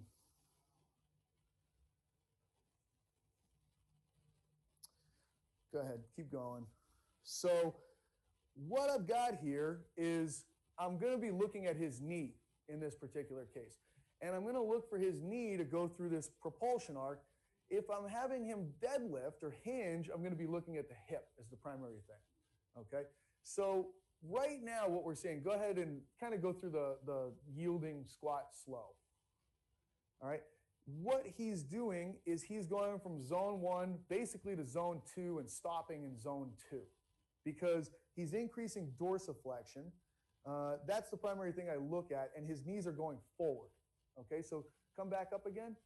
If you're picturing this from an arc perspective, it's kind of like I want the knee is the moving piece. I want the knee to go forward, and that's kind of like it's arcing to create motion, but I'm going to need it to come back at the bottom, and you're going to see how that's going to finish the squat for him. So let's go through this slowly. So you're going to start your squat, and we're going to begin it going to zone 2 by making the knees go as far forward as possible. He's right in the peak of zone 2, and we actually have to start going into zone 3, and we're going to do that by pulling the knees back in towards the body as much as you possibly can. Feel how that gets you deeper into the bottom of the squat now? That's where a lot of people are missing this critical part of the puzzle. And then to go back up, you push your knees forward, and then they'll come back at the top. Okay, and we're going to do that again. The knees will go forward, and then they can't go any far forward, so now you pull them back in. And I'm going to try to encourage even more of the knees pulling in a dynamic stance. Go straight back up. Okay, knees are going to go forward, and right there, make the switch to pulling the knees back to pulling your hips down to the bottom. You feel the difference there? Okay, then it's like I want you to go straight up here. Beautiful. Okay. So yeah, this is a part that oftentimes throws a lot of people because I'm like trying to encourage him to first have knees go forward and then next have knees come back because I'm operating out of this propulsion arc idea. So, you know, one of the things that I talk about quite a lot is like, what is butt wink? Butt wink is, to me, when people start their squat with a hinge as their strategy, okay? And in the case, because everything has to work like an arc, all right? And if you hinge your hips back and you keep trying to go lower, it's like the hips basically are the primary thing going through that now. It's like they started in close and then you arc them back. And then you said, hey, I need more motion. And they're like, well, we only know one way to do that, which is to come back in towards the center line. And the butt wink is the move that the hips have left available to them to accomplish that. I want the squat to be the thing where the knee is the thing going through the arc. The more I can make the knee go through the arc, the less I'll see butt wink as the hips go through the arc. Do me a favor, like really sit the hips way back as your squat. This is kind of like the opposite arc. Like his knees aren't going through an arc anymore. His knees are just staying still. Something has to go through the arc. Something has to stay still. Now try to go to the bottom of the squat. Like he's got to bring his hips back in. He didn't show butt wink. He showed just a different variation of just the hips coming in. So go ahead and do that again. Because I think it's just worth people seeing. Like if you squat and you sit your hips back as your primary first move, and you want to get to the bottom of your squat, you're eventually going to have to bring your hips forward to do it. So go ahead, keep going, and then try to get yourself to the bottom of the squat. There's only one way to do it, and it's that you have to bring your hips forward, okay? So basically it's like half a deadlift, half a something else. I don't even know what you call it. It's just a propulsion arc that's driven from the hip as the thing that's moving through an arc through space. Come back up, and we'll do just a couple more where the knee is the propulsion arc. And then pull the knees back, and there it is. You're figuring it out, okay? And they feel like different movements, correct? And that's the whole point here, is I'm trying to differentiate movement. Like if you want to, like here, you can stand back up. That was perfect. If you want to know what like the alternate name of this seminar could be, it's like identifying all the different ways that you could move and how to train it, okay? That moving as the hip as the propulsion arc, moving vehicle is a different thing than the knee as the propulsion arc moving vehicle. Sure, go ahead and have the hips be the moving vehicle, but that's a hinge, okay? And a lot of people are just hinging when they deadlift, and then they hinge when they squat, and they're like, but, you know, like research says it, Squat University says it, this fucking thing says it, that fucking thing says it. And I'm like, I understand where you're coming from. I used to not know anything different, okay? Like, but the point here is to differentiate, divide and conquer. Like, if you're just doing the same move with a bar on your back as you're doing with a bar in your hands, you're being redundant. Try to understand that. And then, look, if that's all you want to do, fine. But understand what the essence of this is and what the purpose of it is. It's different. It's a different thing. It's trying to create a new shape and have a new particular segment be the moving part of the arc. All right? So when he's at the top of his squat, you know, and I just judge it by the easiest thing to look at for me in a squat is the ankle to know what's happening in terms of the overall strategies taking place. At the top of the squat, you're pretty plantar flexed, okay? As you go to the middle of the squat and the knees have gone forward, there's more dorsiflexion, okay? To pull the knees back to get to the bottom of the squat, you regain plantar flexion, okay? That's the easiest telltale, is just look at the ankle. Is it increasing dorsiflexion or decreasing dorsiflexion to determine when you've kind of gone into one zone or the other? You know, to me, it's almost like sometimes people get obsessed with like the breathing element or some other element. They get caught up in a singular component of movement or something, you know what I'm saying? And to me, it's like if I see an ankle become more plantar flexed, I see a system inhaling. If I see a hand supinating, I see a system inhaling. If I see a femur ERing, I see a system inhaling. If I see someone inhaling, I see a system supinating. If I see somebody pronating a foot, I see a system exhaling. If I see someone exhaling, I see a system pronating, if that makes sense. It's all part of the same essence. It's just different manifestations that take place at a specific joint due to the constraints of the skeletal shape and design at that particular joint. There's only so many ways that a wrist can move because there's wrist bones that are kind of in play, okay? They block, they deflect, they do all kinds of things relative to each other that limit the potential to move. So we see these stereotypical joint action manifest out from there that are just variations of overall these bigger picture movements. So, you know, here's why, like, to finish up the conversation with this diagram for pillar number 4, which is movement progression. The thing that I want to get across to you is that the way that I progress exercise is I first feed people zone 1. I then move people to zone 2, and I finish with zone 3.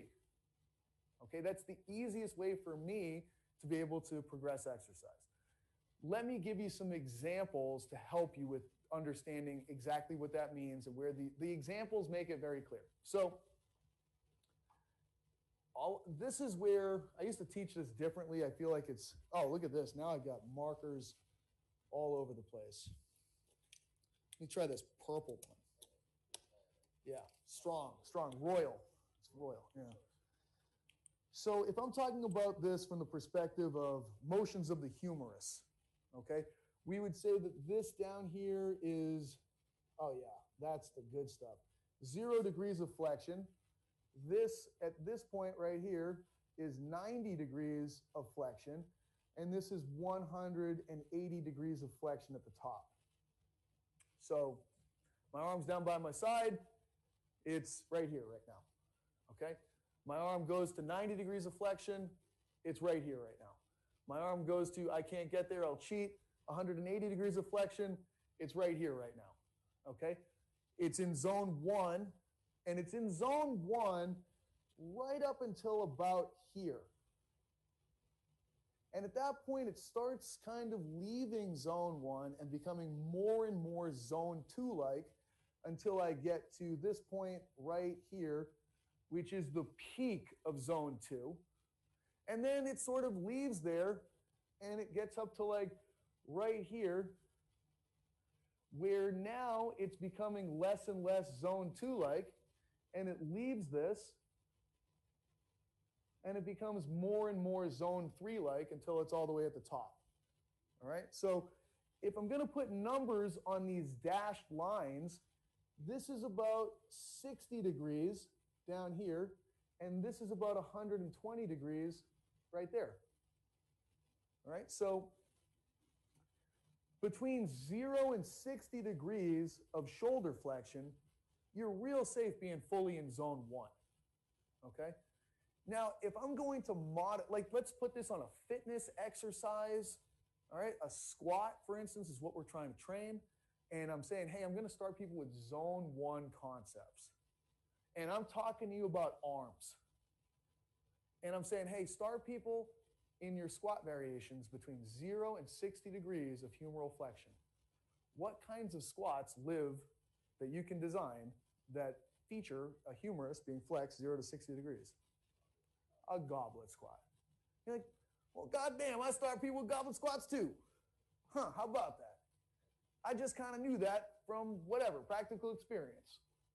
Yeah, put people in a goblet squat, they just seem to squat real well. It's like, yeah. Well, you know why?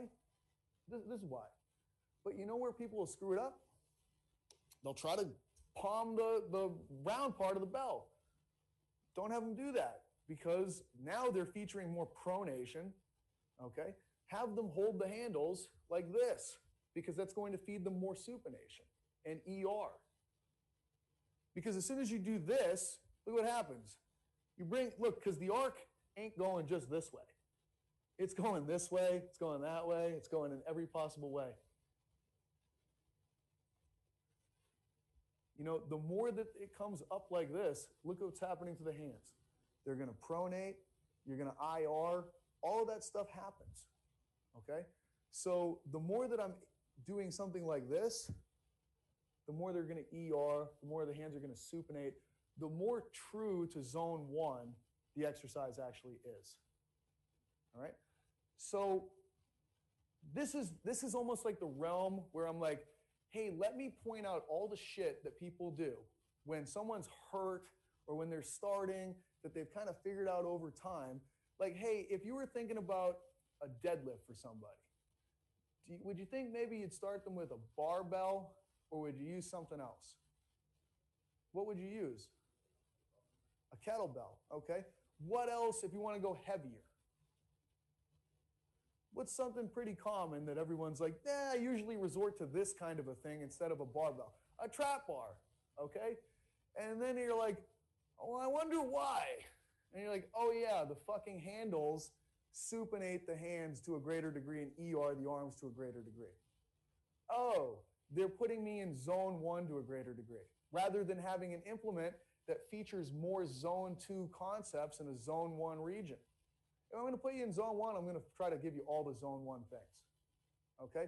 How about when people are trying to, like, oh, my shoulder's kind of banged up, but I still want to bench press? What do you give them?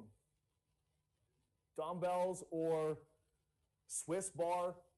You're like, oh, so I'm just giving them more zone 1 concepts because it's a little bit easier to manage. Okay? There's a higher likelihood it's just going to be fine. And you're like, I don't know why. It just seems to always do the trick. Like every time my shoulder's fucked up, I just use dumbbells and go like this, and it doesn't hurt as much. Well, it's easier to do these things pretty effectively or closer to competency when you put people in zone 1 situations to begin them. See, people get really excited about how far you can bring people from progressions. I get way more excited with figuring out where to start people to give them the right concept, to get them going on their journey. I'm like, oh shit, this is a great way to be able to begin the process. I'm so much more interested in that than I am with like, oh, this is the magical end stage exercise. Fuck that. Nobody ever gets there anyways. Okay? So when I think about oftentimes, how am I going to make an exercise for the lower body easier and a better place to start people? My brain, first and foremost, goes, how do I give them a zone 1 concept with their arms? How do I do that? Because if I give them a zone 1 concept with their arms, I'm probably going to give them a better position and overall state to be able to manage their thorax. And if I can manage their thorax, I think I'm going to integrate it really well with their pelvis, and they're going to give me a much better squat. Okay? When I think about how am I going to manage this person's upper body exercise, how am I going to give this person the best case scenario to row a weight really well? You know where my brain goes? How could I put this person's legs in more of a zone 1 position? How do I start them there? It's almost like upper body exercises. I look to set up their lower body in zone 1. Lower body exercises, my first thought is, how can I set up their upper body in zone 1? Why? Because they're not even fucking thinking about this. Okay? They're thinking about everything going on down here. All right? I want to give them a chance to do everything down here right with the least amount of thought going into it I possibly can. You might say, well, man, you tell me about like upper body exercises and lower body zone 1. Like, how the fuck, what do you even mean by that? Okay? Could I possibly get a bench just rolled over here?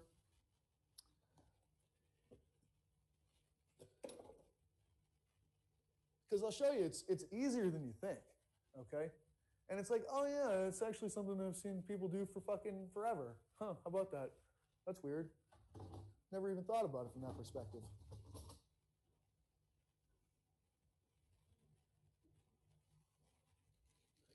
And again, that's why we call this Rethinking the Big Patterns here, folks. Hey, we're just taking all your old school favorites and we're just putting a little spin on them. New way to think about them. That's what we do. So, and I'm not sure whose phone this is. If I could get somebody, oh, Seth, thank you so much, to just come over here and lay on the bench. And hopefully we can see all this. I'm trying to arrange everything so it should be right in front of here. And you're going to lay back like you're going to bench press. And yeah, get your legs right down to the ground. Yep. Okay. And when I've got him here, I'm just going to take a look. I'm going to take a look at his ankle. All right. Because if I'm looking at his ankle, you know, zone 1 is more plantar flexion. Zone 2 is going to be more dorsiflexion. How could I set this guy up real easy so that I give him more zone 1? I'll put his feet right here. and right here, okay? And he's trying to pull it back towards it. And what I'm going to do is I'm going to move it away. Don't resist me. See what I just did? What did I do to his ankle? The other one. I plantar flexed him. Yeah. Do you feel what that did to your pelvis and your back on the bench? It just flattened him out a little bit more. Okay? It gave him more expansion in his lower thorax, which is what I'm looking for from a sensory motor. We haven't really gotten to it yet because we haven't gotten into the breathing stuff. But look, like I gave him expansion in his thorax by feeding him more plantar flexion at his ankle. Why? Because I see an ankle go into plantar flexion. I look at a system that just inhaled. All of these tools are the same fucking thing to me. You know, if I supinate them, I inhale them. If I inhale them, I expand them. If I expand them, I plantar flex them. They're all the same thing. All the same thing. Okay? I'm going to have more success by starting someone here with a zone 1 concept, and I'll probably give him dumbbells or a Swiss bar and have him able to have more of a supinated grip and an ER'd humerus. I'm probably not going to start him with a barbell that's going to be more pronated and more IR'd. That was perfect. That was a great demo. So we can just leave him there. You know, I don't want to like over talk this concept or kill it just now. I always get thrown off with the time. Where are we at? 4:14? Okay, perfect. All right. Just as a heads up, day 1 usually goes to about 6:15. Day 2, get out of here earlier. 5, right on the dot. Okay, it's happened every single time. You know, I'd rather go a little later on day 1 because that day 2 fatigue is real. Okay, so yeah, we've got about another 2 hours. Okay, what we're going to do, because I think that takes us to the end of pillar 4. I want you to just take a 5-minute breather, you know, use the bathroom, take a drink, whatever it is. You could do both at the same time, okay? But we'll take 5, we'll come back in, we'll get right into zone or pillar 5. You want to switch, I'll just make sure we can, you want to switch mics or charge or anything? This one's good? Okay. Yeah. You heading out? Yeah. Okay, you got it.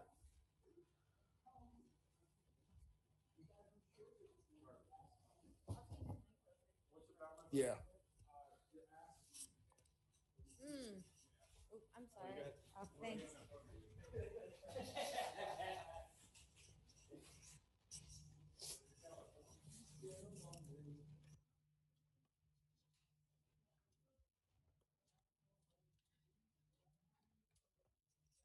I'm sorry.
Right? Oh, I got you. That's enough. Thanks.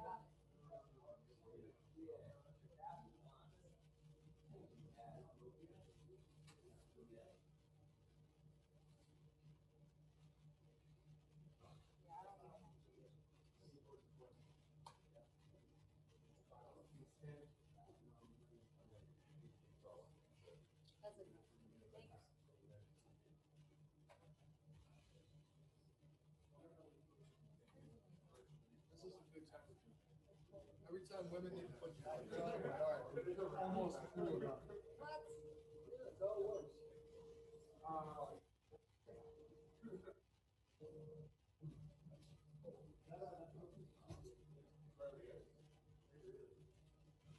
kept thinking like next thing I have to put on that, like, you can't have any more.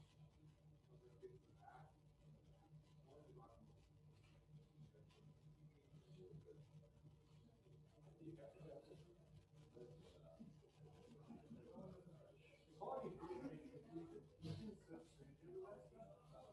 If he approves it, then I think it's good stuff. I'll bring you guys some more, you know, we're gonna have one back out to that house. That's what it's me. I know I'm still recording, I'm still recording. I'm just.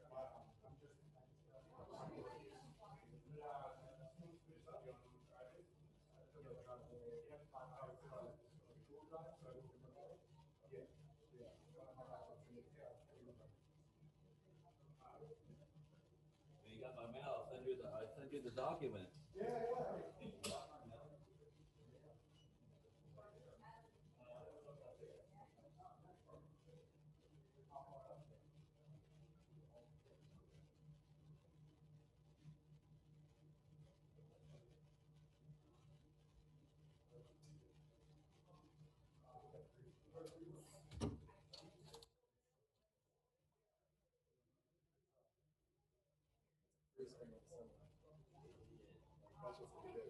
It's legit, it's such a call. On a Zoom call? Come on, it's pretty good, man, it's pretty good.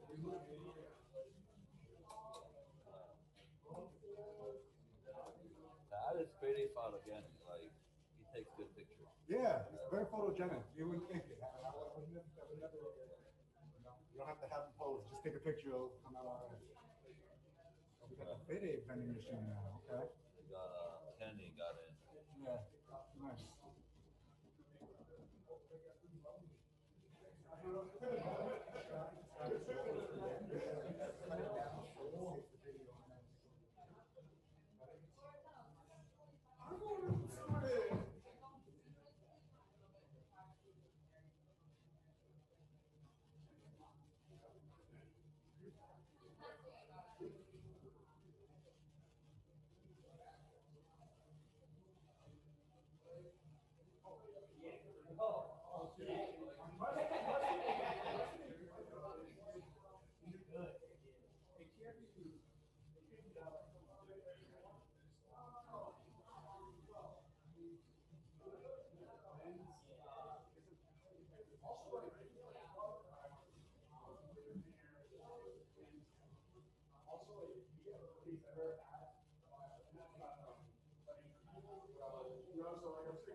Oh, come on!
It's always more fun to play around when you're totally done rather than finishing.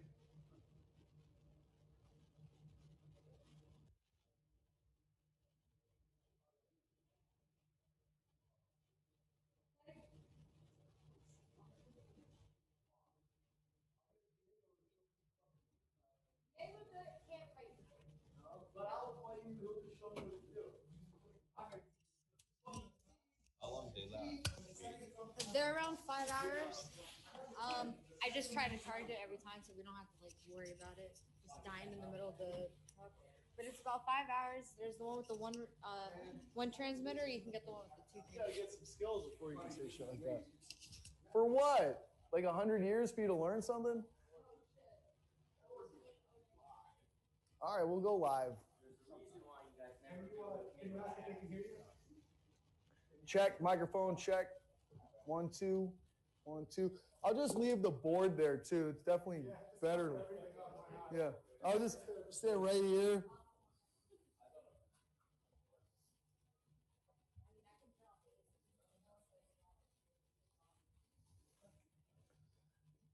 Are we recording?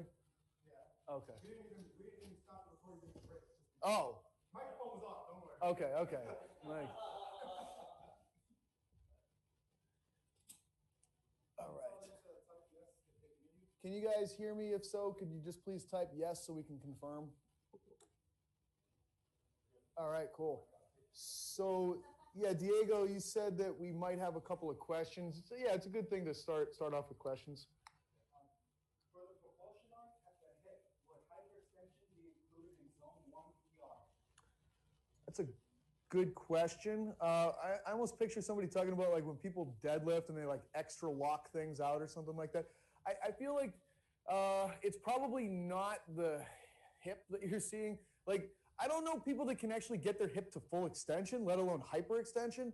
Usually what you're seeing is just the pelvis being driven forward through space, and that's going to be compression at the level of the the lower back, and that's just pushing the whole pelvis forward, or at least that half of the pelvis forward.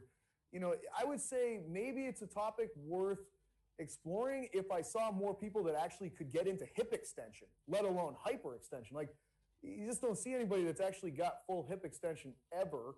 So it's almost invariably, and you got to picture the pelvis is moving in an arc. Like, everything you can possibly imagine is arcing through space. And the pelvis going, I don't know where you'd look at it. It's a really hard abstract concept to try to visualize. I can just say that you're primarily looking at some kind of a posterior compression strategy that's driving the pelvis forward, but it's I would guess it's a compression piece that you're looking at there. And I'll tell you something, like, it's trying to teach this stuff's hard because people want it to be very binary, and this is never binary. So you create compression in one place and it expands somewhere else. It's like, I'm teaching this as a zone 1 baseball swing, and I'm saying, the expansion, but I'm compressing the left side to be able to expand into the right side. You know, it's just the focal point of the discussion for this to come across in a way that makes sense as an introduction is I'm talking about the expanding side that's accepting the weight. But, you know, I love the way that Bill teaches this with, you know, he'll have a rubber glove and he'll fill it with some water, and, you know, he'll kind of hang something off the thumb, be like, this is a kettlebell, okay? How would the rubber, and the glove kind of hangs down like that when you hang the little weight off it. He's like, how would you perform a kettlebell swing? And you're like, that's a weird question, but I guess I'd squeeze the backside here, and that's going to push all the fluid this way, and that'll raise it up. And it's like, that's exactly how it's done, and that's exactly how you do it, okay? You are compressing one side to push fluid or volume of some kind of material in the other direction, and it's the movement of that material in that direction that pushes motion through space. You know, so when you do a kettlebell swing, it's like you have to compress the backside to be able to push the bell to the front side. And a kettlebell swing is a beautiful example of a propulsion arc. You know what I mean? It's like at the bottom of the swing, that would be like what we would think of as zone one, the expansion part of it. You don't create your peak of power at a kettlebell swing from the bottom of the backswing. You know, you kind of let the bell sort of swing itself through the zone, and then I'm going to initiate, like the bell itself will kind of create its own momentum going forward. I don't really try to pop until the bell is somewhere near zone 2. Right here, boom, that's where you really hit that compression piece. That's where you're best suited for it. You know, the other thing I try to point out to people is, like, I think of, like, when you think of professional tennis players, you know, they're zone 1, I expand. Here's my forehand. Here comes the ball. I have to expand to get into it on this side. How do I do that? I compress with the other side. You know, I'm going to hit the ball, and now, boom, I'm going to IR everything. I'm going to pronate this hand, all that sort of stuff. But the breathing part that goes along with it, imagine how weird it would be if tennis players were like, you're like, whoa, what the fuck was that? Like, where's the, like, what am I watching? Oh, it's Wimbledon. Sorry, I thought you were on the internet there for a second. I was going to leave you alone. But yeah, it's like you see these in like boxers, same thing. Like punching. I talked about this in a power hour, the difference between punching and throwing. A punch is half a propulsion arc.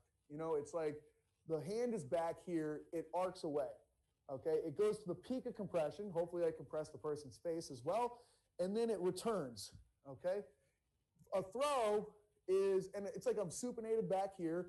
I pronate, I IR, I extend out here. My foot does the same shit. Boom, it pronates, it IRs, it launches the hand. But it goes to zone 2 and it comes back to zone 1. A throw goes to zone 2 and it follows through into zone 3. That's the difference with that. It's the full expression of the arc as opposed to half an arc and back. A deadlift is half an arc and back. It's like I sit my hips back, I bring my hips forward. A squat's a full arc. It's just the knee, in my mind, should be the primary moving vehicle that's going through the arc. You could make it the hip, but then you're going to get into this weird hip thing and fucking, I don't want to debate butt link with people. It's just a pointless venture. It's like, how'd you get the hip there? Well, you somehow got it there, and butt wink is one method of getting it there. It has fucking nothing to do with your hamstring length. Nothing. Okay? So, any other questions in there? Why is it typically easier to manage zone 1 positions? Great question. This was you brought the question to me in the break. So this is something I usually get into in breathing, and I'm going to allow the answer to primarily live in breathing. I will preface it, I will tease it by saying, if I'm going to fill a glass with water, the glass has to fill from the bottom to the top. I can't pour water in and it just magically starts filling from midway up. I can only fill the middle of the glass if I first fill the bottom of the glass. I want a good fill. I need to fill the bottom first. It's the same way that air is inhaled into the lungs. You can't, unless you're upside down and inverted, gravity will make sure that you inflate the bottom alveoli first. You inhale, the bottom of the lung fills up first, and it goes to the top. You fill in the glass from the bottom to the top. Same thing is going to happen in terms of the pelvis during the respiratory mechanics. It's just the way it is. Like these things we're going to see when we get to breathing. What is like when we were talking about thoracic expansion and compression to allow you to be able to actually move your arm through the arc.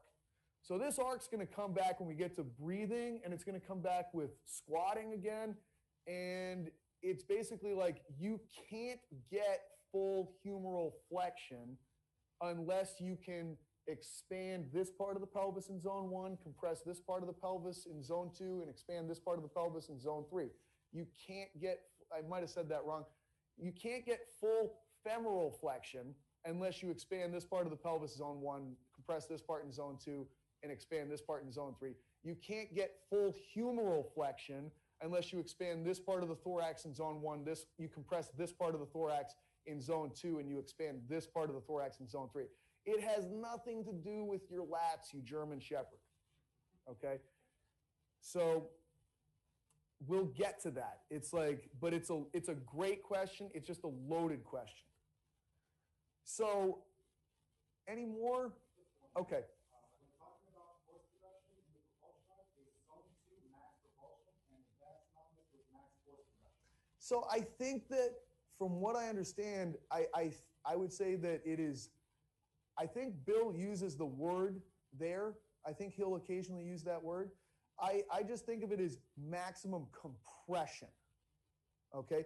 Propulsion, because look, like, it's almost a similar thing to me of if I want maximum propulsion, I have to get into a good zone 1 first. I can't just be in like shitty zone. If I get a shitty zone 1, I'll limit the amount of propulsion I can create, you know? So I don't know if, like, in my mind, it doesn't register as being the best way to state it. I just simply state that it is the part of a swinging action where the compression factors are most magnified or amplified, and that they're part of an overall ability to propel things through space. But the whole thing matters. You know, for someone like me, where I would show a skeleton that is highly biased towards compression, the hardest things for, like the things that allow me to propel objects more effectively is anything that can give me more expansion related stuff. If you can expand me a little bit, then I get a much better outcome in terms of trying to hit a golf ball, for instance, okay? I don't know if I could genetically or biologically bring my compression-based factors to a higher point. Like I'm probably pretty damn close to whatever biological ceiling I have for compression. I'm pretty fucking far away from where my expansion could have been if I had chosen other life behaviors. All right, so that's just kind of where I'm at with that as an answer.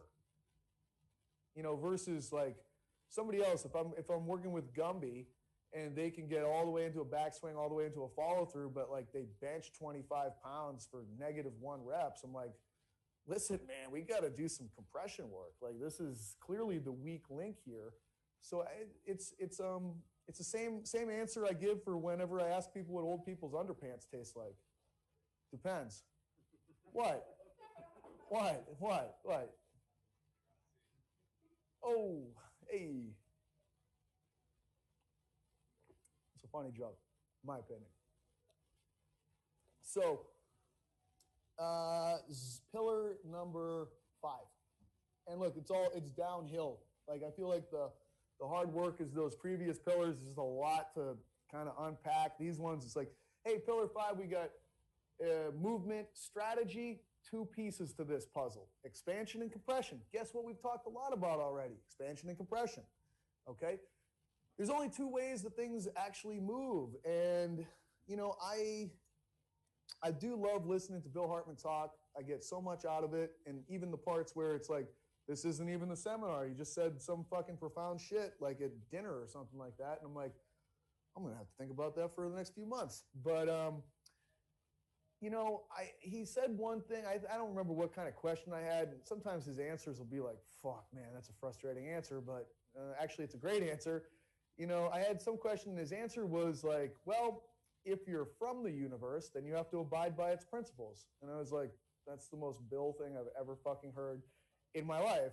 I think I was asking about like, I don't know, knee flexion or something, and and but I was like, it for whatever reason, it spun me into this like thought process of thinking about, you know, we have a bias as living creatures, we're biased to thinking about movement from a biological perspective.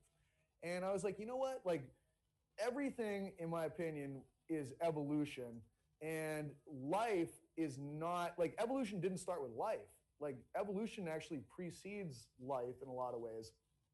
And therefore, that which governs the movement of inorganic stuff that was here before organics still actually probably governs the movement of organics.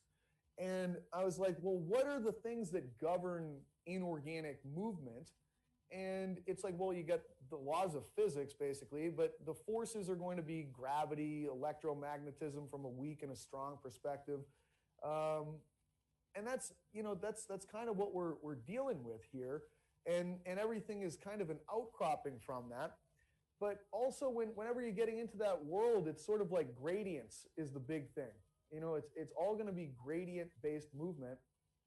And matter will move, you know, it's random movement, but it tends to go down its gradient. You know, whenever there's a high concentration of matter here, it will move away from itself so that it goes down its gradient, and that's the primary driver of movement. So if you create a concentration of something over here, it's going to tend to go down the concentration gradient to where there's less of it over here. It's like, it applies everywhere. We don't even realize it. Like you're on the subway and there's a whole bunch of fucking people on there and you're like, God damn it. And we haven't had to deal with that in a while. It's been kind of nice.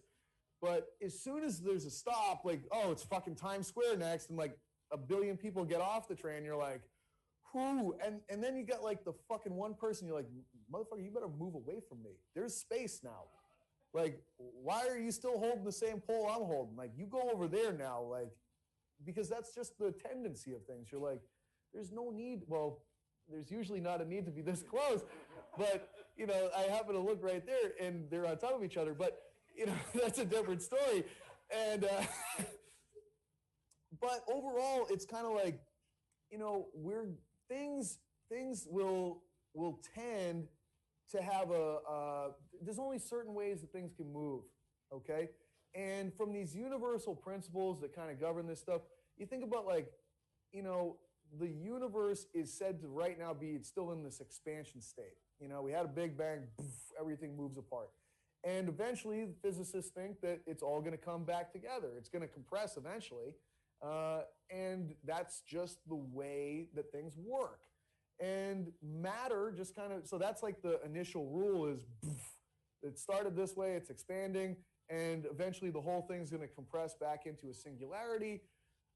But everything else is kind of working in the same way as well, you know? So particles move that way. You know, like there's an attractor and then there's a push force as well. So things will move towards something and compress, or they'll go away from something and expand. You know, if you look at the more primitive parts of us, our internal organs, it's very easy to observe this stuff. You know, the heart is going to fill and expand during diastole. It's going to compress and empty during systole. The lungs are going to expand and fill during the inhalation. They're going to compress and push out on the exhalation. It's just that it's like we almost miss the boat in terms of like that which governs any movement governs all movement. If you're from the universe, you have to abide by its rules. It's all going to go back to one simple basic rule. There's only two ways that things can move. They're either expanding or they're compressing. Now, the thing is, if you put walls up and constraints up, it's just going to create a more specific direction to that movement, which is such a cool thing about constraints as a word. You know what I'm saying? Like, I use it in this perspective of, like, you know, thinking about what I want to do with a femur when I'm having somebody split squat. Like, hey, I might put a blocker right here so it doesn't lateralize in the direction I don't want, because I'm trying to limit the expansion of this particular thing during this time. But the constraints, like, if you want something to move in a specific direction, you have to put constraints around it. For all things, all fucking things, like movement of a body, like trying to create psychological based things. Like, I am not going to let myself think about fucking cheesecake. Of course, you're going to immediately think about cheesecake. But if you don't let yourself have it, if you put the constraint on there, I need to get to 7 o'clock and I'm not going to have any fucking cheesecake. Okay? You're going to go in a direction and you're not going to have that particular thing. And if you can pattern it and create something around it, you're going to groove a pattern of movement and behavior in a specific direction, or at least prevent it from going in whatever direction you don't want it to go in. To me, every component of your anatomy is an evolutionary puzzle-solving solution that biology came up with in order to direct expansion and compression-based movement strategies. Wow, that sounds fucking good. Put that on a card, send it out, okay? Stamp it, put it in the shelf. So what we have, though, is repeating designs throughout the body that are reminiscent of each other, okay? Your innominate bone is a pelvis. Your scapula is a pelvis. Your temple bones are a pelvis. Your calcaneus is a pelvis. You're just a bunch of pelvises. Pelvi, maybe is the right way to say it, okay? It's all the same design, just repackaged, okay? Your sacrum is a spine. Your spine is a spine. Your sternum is a pubic bone. It's all the same kind of design.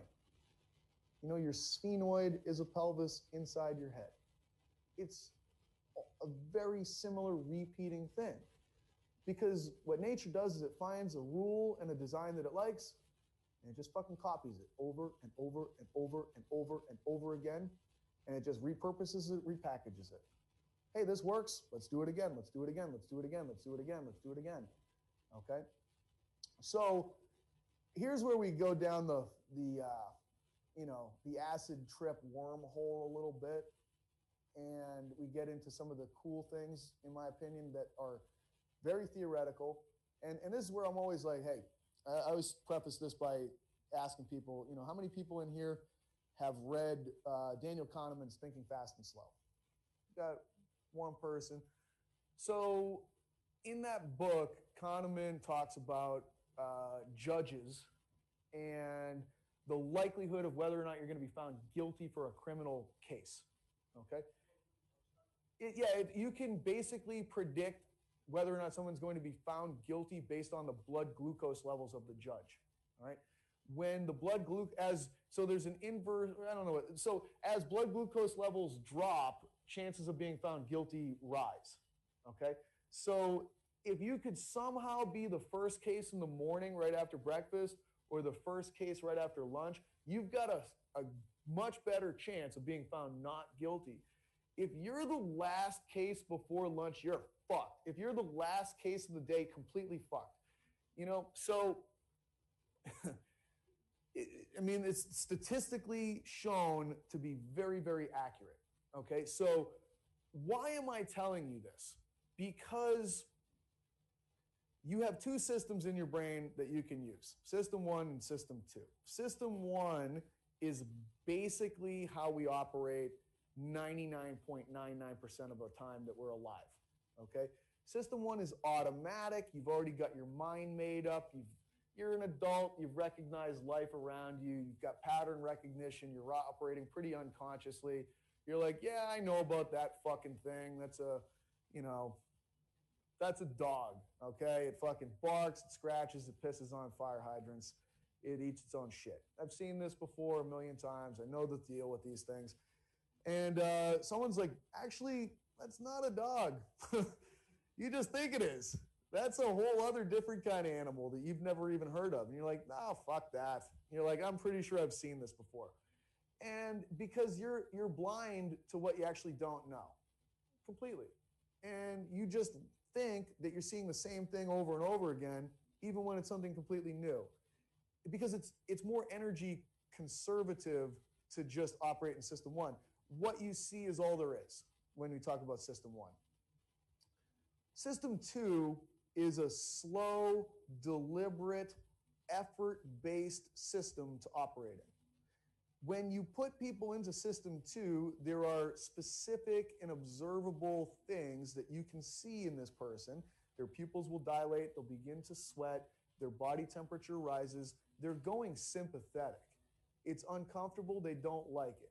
System two is the only way that you can actually learn something new. You have to put the work in because you assume that you already know it. We assume we know fucking everything. And unfortunately, almost everything that operates in system one in your brain for how you go through the world is wrong. Okay? It's literally wrong. And the cool thing is, it's okay because everybody else is just as bad as you for the most part. You know? The only way, like, so Kahneman, after you read this fucking monstrosity of a book that just goes on and on forever, you have a solution to this, okay? You first and foremost recognize all these different parts of your life that are taking place, and you realize, like, man, my operating system for how I go about my day is completely fucked because I'm a human being, just like the rest of the other fucking motherfuckers out there. I think I know what I'm talking about. I literally know nothing, okay?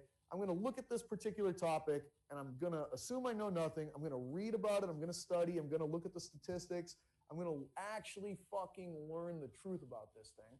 And I'm going to spend time on this subject and really learning about it and really practicing with it. And if I do this for allegedly like the 10,000 hour rule, now you'll rewire and reprogram your system one so that it's a badass motherfucker. Hey, reach in the bag and grab out my system one. How am I going to know which one it is? It's the one that says bad motherfucker. Okay? Yeah, there's my bad motherfucker. Okay? How do you know?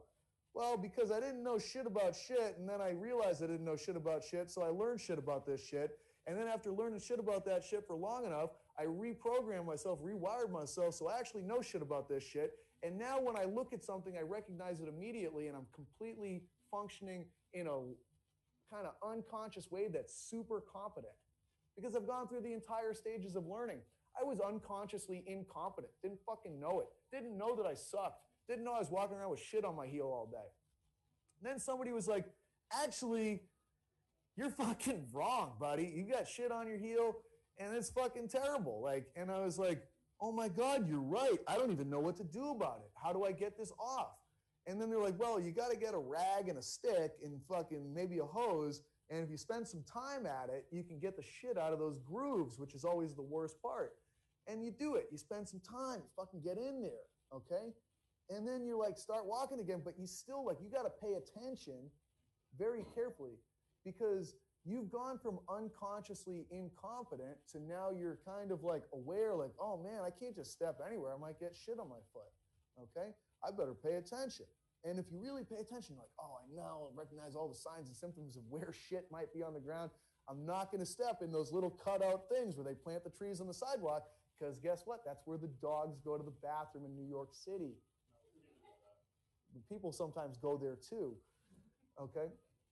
Like, I'm not going to step in there. I've learned this lesson now, okay? Never step on the mulch in the city, man. That mulch is poison. So now, in the future, after practicing this, you can just walk around unconsciously. You never step in shit. It's amazing, okay? You reprogram yourself. You're clueless. You had to work hard and pay attention. So it's the same stages of unconscious incompetence to conscious incompetence. And then you work at it, you work at it, you work at it. Now I'm pretty good. I'm consciously competent. And I have to stay conscious of this to remain competent for long enough. If I practice long enough, I can move on to unconscious competence. You know? And it's just that it takes a lot more work, and there's so many parts of your life where you have no idea how incompetent you are that it's a fucking struggle. But like the more areas that you can unpack, work on, repack, you're gonna fly. And you're like, I don't even know why I'm fucking successful. I'm just killing it. I wake up in the morning, I piss excellence. I don't even understand. How am I so fucking good at everything? Jesus, it's fucking hard being me. Actually, it's not. It's great being me. You wouldn't even understand because you're you and I'm me. So it's tough. No, it's not. It's great. But, you know, what I'm saying is this is the part where I feel like if you're going to have to use your brain, it's got to turn on.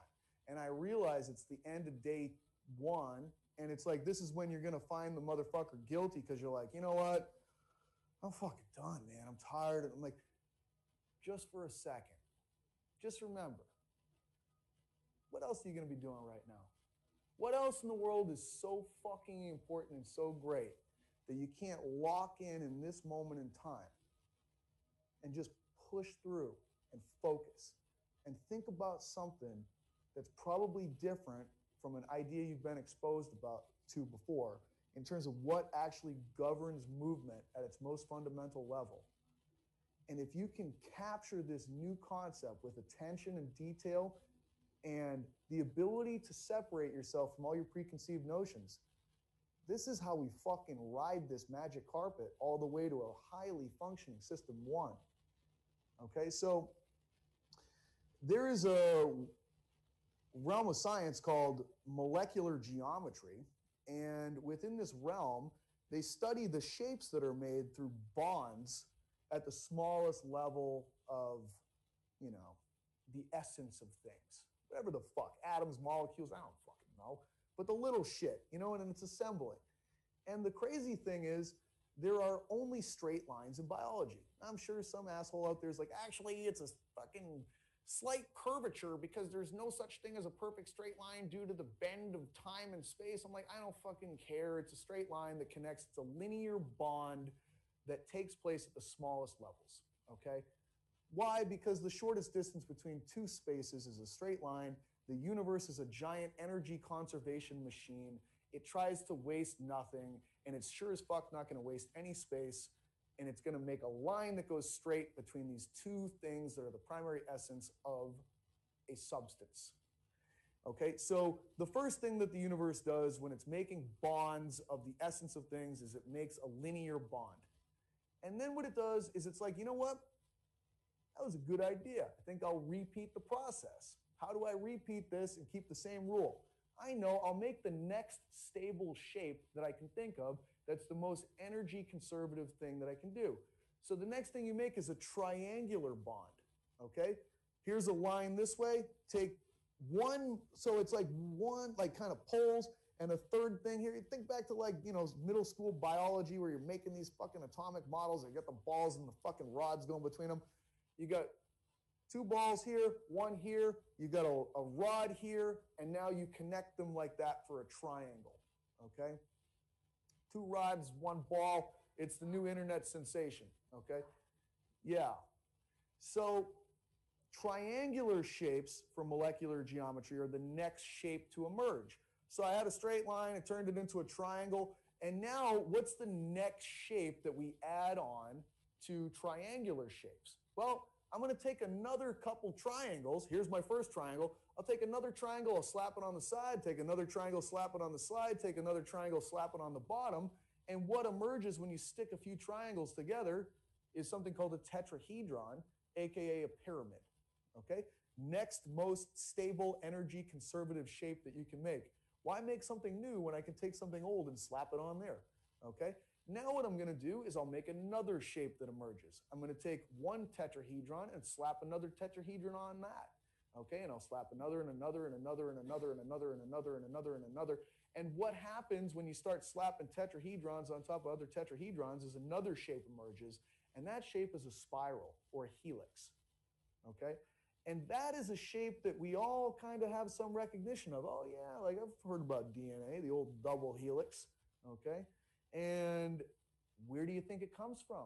You have to start with molecular bonding, and molecular bonding goes linear, triangular, tetrahedron, and tetrahedrons combined with each other turns into a helix. And if you've got helix next to another helix, what do you got for yourself there? A double helix, okay? And basically every other kind of beginning of a tissue type is going to come from a helical design. Connective tissue collagen, triple helix. Muscle with actin, single helix. Nucleic acids, DNA, double helix. Those are 3 different groups of helixes, just to name a few. Everything starts from a helix. Even if you start to analyze like the myosin cross-bridging thing, I got my myosin cross-bridge here, and I've got the globular heads going off on their arms. They all go at 60-degree angles. It's all making basically triangular shaped designs. And this is just sort of, it's form equals function, but form is, there's certain forms that are reproducible and common, and we just see them over and over again, and that's what nature does. It finds stable shapes, and it repackages, reprocesses them, uses them over and over. So the helix is the shape and the design that emerges from the way that we put molecular bonds together and group them over time. And for every tissue type of your body, the helix is the underpinning structure that gives it its shape as we repackage, repurpose, and reorient helixes relative to one another. So you, at your essence, are a bunch of helixes, okay? Now, if you think about a helix, how does a helix move? I could grab it and bend it. I could push it together. I could pull it apart. But we'll stick with the most basic parts of it, which is pushing it apart, pushing it together, or pulling it apart. So yeah, you've got this design, this slinky. If I push it together, the spirals, they get compressed relative to each other. If I pull it apart, they expand. It's like a different shape that would emerge. Like I have these tight, big loops with a compressed one. I pull it apart, they're longer and flatter, okay? I've got this expanded shape, I've got this compressed shape. Now the cool thing is, that's how all these movement pieces emerge that we've talked about here. ER, IR, adduction, abduction, pronation, supination. They're all just kind of like, if I take the helix and I push it together and twist it, I'm creating a slightly different morph to it, that's kind of it. But at our essence, movement is, like I said, it's earlier than even biology. These are the shapes that kind of emerge at the level of just molecular geometry that set us up for this stuff. And that, to me, I remember the first time hearing that, I was like, what the fuck? Like, that's the craziest shit I've ever heard, okay? And I tell you something, if this stuff wasn't so damn effective and reproducible, I'd be like, who cares? Who cares? But the reason that you care is because understanding that concept allowed all these other concepts to emerge from someone like Bill Hartman. And for me, I'm like, look, I didn't think of that. I had to listen to him explain that and try to wrap my mind around it and be like, holy shit, you crazy bastard, you're fucking onto something, okay? You're onto something that I think is the most useful thing I've ever heard in my life. And that, this is plantar flexion. This is supination. This is dorsiflexion. This is pronation. This is extension. Like all these things that we think we observe, because we're so in love with our eyes. What you see is all there is to most people. I try to remember that. I try to remember I'm an ape that has 70% of my cortical space dominated by vision neurons, and that I love relying on vision to make up my mind on things because it's so interconnected to everything else. And I think I see dorsiflexion. I think I see sagittal.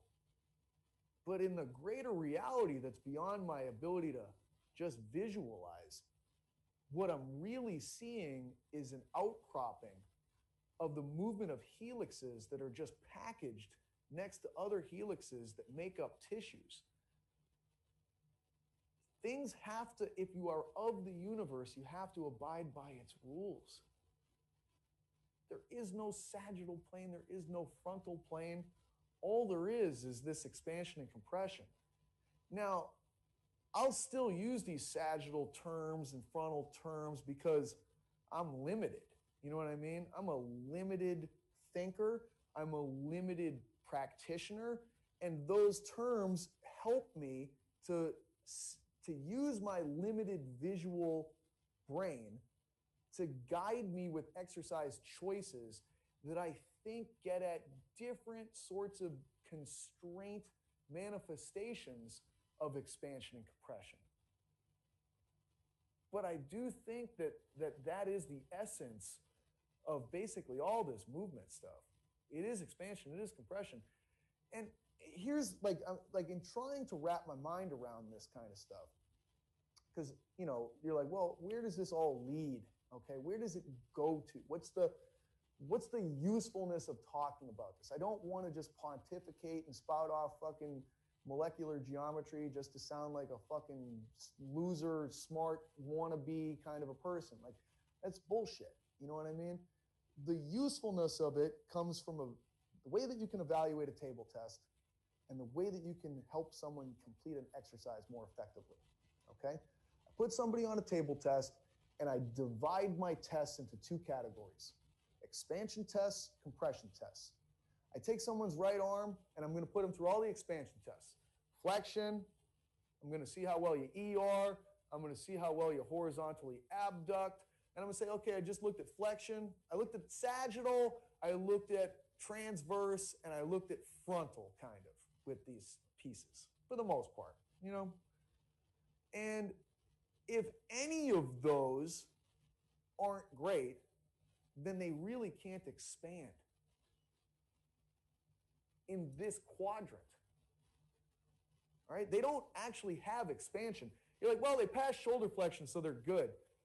No, there's something funky going on here, okay? Because they don't have the other ones. And this one's really limited. So something's weird here, okay? Something's creating some sort of compensatory allowance in this direction. But that's not a great thing, okay? And then I can take a look at the compression family of tests. Extension, IR, horizontal adduction. Those are kind of the ones that I look at. And I can at least begin to kind of compare. And I say, well, because look, like nobody's ever perfect. I'm not trying to shoot for perfect. Can't clear everything. That's not the goal here. The goal here is to progress. Like I said, progress is my only true God as far as I can tell, okay? I want to move you in the right direction. I want to make sure that, like, we don't have this pseudo expansion or kind of funky looking thing that I don't, like, it's almost like I don't know why I'm seeing this now, okay? This doesn't correspond. Like, this person is completely lacking in all their compression measurements. They can't IR at all. Their horizontal adduction ends here, and like they can't even cross back, their elbow can't get beyond their back. Like, they're definitely completely limited with compression stuff. Shouldn't they have access to these expansion pieces? They've got flexion, they've got ER, but horizontal abduction ended here. Like, what's going on there? They can't really expand. Like, they don't have either of these things. Like, what's happening here? Usually what you'll notice is that one group is going to be substantially better than the other group, okay? But in terms of being able to say that this person's upper right quadrant can expand, they need all three tests to be good to go. If you're going to be able to say this person's lower left quadrant can compress, they better have extension, IR, and be able to adduct that femur. All of those things, like, it's a family of movements that belongs to one or the other side. And ultimately, like, yeah, if I'm working with, like, let's say a high-level tennis player, soccer player, somebody that needs to have this incredible variance of movement, if we want to call it that, they better have the ability, like, If I'm working with Roger Federer, I'm kind of expecting that this dude has really good access to compression and expansion. I'd be really surprised if he doesn't. Really surprised. If I'm working with Larry Wheels, I'm like, I don't think this guy's going to have access to anything. Okay. I think he's probably compensatorily compressed in so many places that it's going to blow my mind. He might have crazy amounts of femoral ER because that's a really common compensatory inhalation expansion strategy thing that I see with a lot of people. It's almost like the pelvis gets so compressed that the expansion has to come somewhere, and it's like this pseudo sort of compensatory ER that you see so commonly with people that are just massively compressed at the pelvis. But it's not like he even remotely has hip flexion. You know, if I put him on a table and he showed me hip flexion, I would be shocked. Okay? If you don't have hip flexion full and you have full ER, my guess is what I'm seeing is that's what I would call compensatory expansion. Okay? It's like you got your hip flexion goes to 92 degrees and you've got 70 degrees of ER. That's compensatory expansion. All right? You've got 1 degree of shoulder IR, but you can cross your body like crazy on horizontal adduction. That's compensatory. If they're all three riding together and doing pretty well, authentic. If you've got one that jumps out at you like crazy, you're like, that's completely compensatory. Okay? You know, earlier I said like, when it's ugly movement, you can see it and identify it. When it's beautiful movement, you can see it and identify it. And it's really easy to see it and identify it and be like, that's incredible right there. That's beautiful. Man, wish I could train that person. That looks like fun. Versus when it's like sticky, you're like, ooh, that's bad. Like, it's probably super compensatory, whatever they're doing. Or if you see it and it's like kind of like a lava lamp that got out of the glass container, and then they try to squat up from the mid zone. It's like they fucking hinge and then they twist, and it's like, well, that's compensatory compression if I've ever seen it right there. I don't know much, but I know that's a terrible squat. Like, it's like their forehead touched their knees, and then they launch themselves up with their back after that. Not good in terms of what we're looking for here. So that to me is partly like, look, this is the essence. The more you understand the essence, the more everything emerges from it. And then you can see the way things make more and more sense from there. Okay? I don't want to belabor this too much in terms of Pillar 5 because it can go down too many weird rabbit holes. And if you want to do that, that's fine. But we'll move on because today, my goals on day one are pretty simple. Okay? I want to cover the 7 pillars. And I want, as a group, we design a workout for beginners for tomorrow morning. And then tomorrow morning starts with us creating this beginner workout and seeing how it kind of takes place. And then I'm super happy. And then I'm like, okay, we're done. We're over here for today. And we've got 2 of these pillars left, I believe. We've got, because we just finished 5, which is expansion and compression, which is strategies. Okay? And now we have 6 and 7, and that is muscular orientation and muscular action. Okay? So muscular orientation is referring to the length state of the muscle. So let's pretend we've got an imaginary muscle right here, and this is it at perfect rest. We can say it's neither stretched nor shortened right here. The moment that I do this and I move it to a lengthened state beyond that mid-zone neither place, I would be moving it into an eccentric orientation. Okay? It can become more eccentric as we go this way. I'm going to return back to this mid-zone. The moment it shortens past that state, it's now in a concentric orientation. That's it.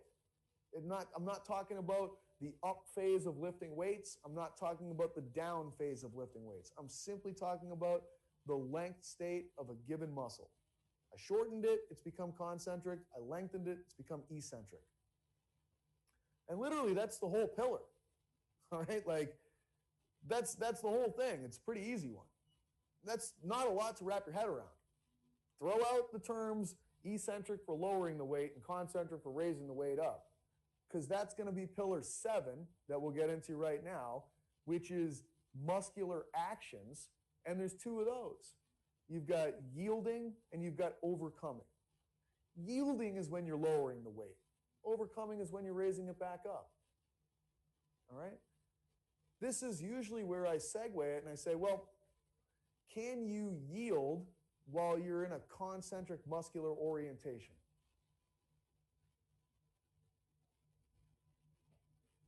Yeah.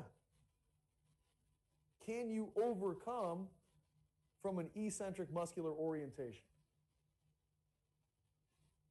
Yeah. You can. Okay? I mean, I'll show you with a real sick PVC barbell curl here. Okay? I am in an eccentric orientation of the biceps right here. I am going to begin overcoming. Whoa. I get to here 90 degrees. This is the midpoint of the propulsion arc. This is the peak of compression here. All right? If I want to go here, if I cross 90 degrees, I'm now in a concentric position. Like this right here, this is kind of no man's land.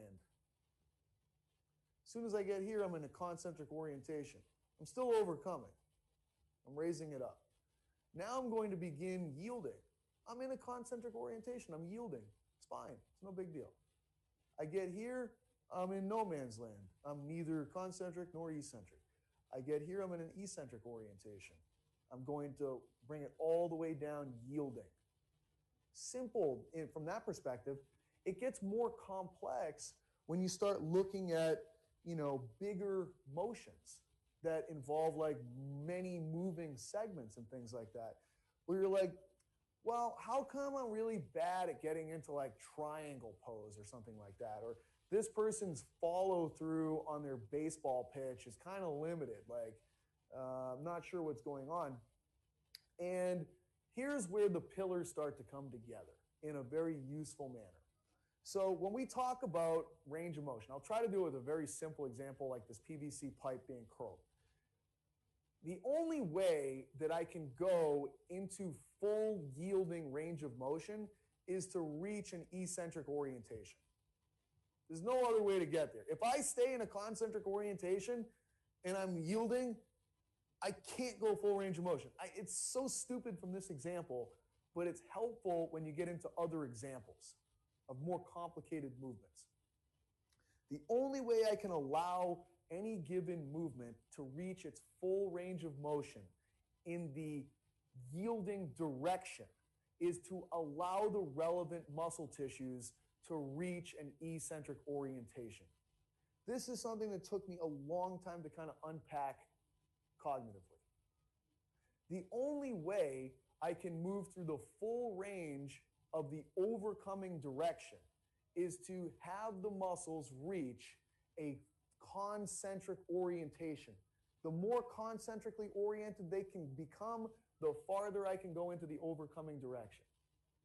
If you're looking at a motion and the person is struggling with being able to get into the motion, I just can't go any farther, I can't tie my shoes, they're trying to yield to kind of get there.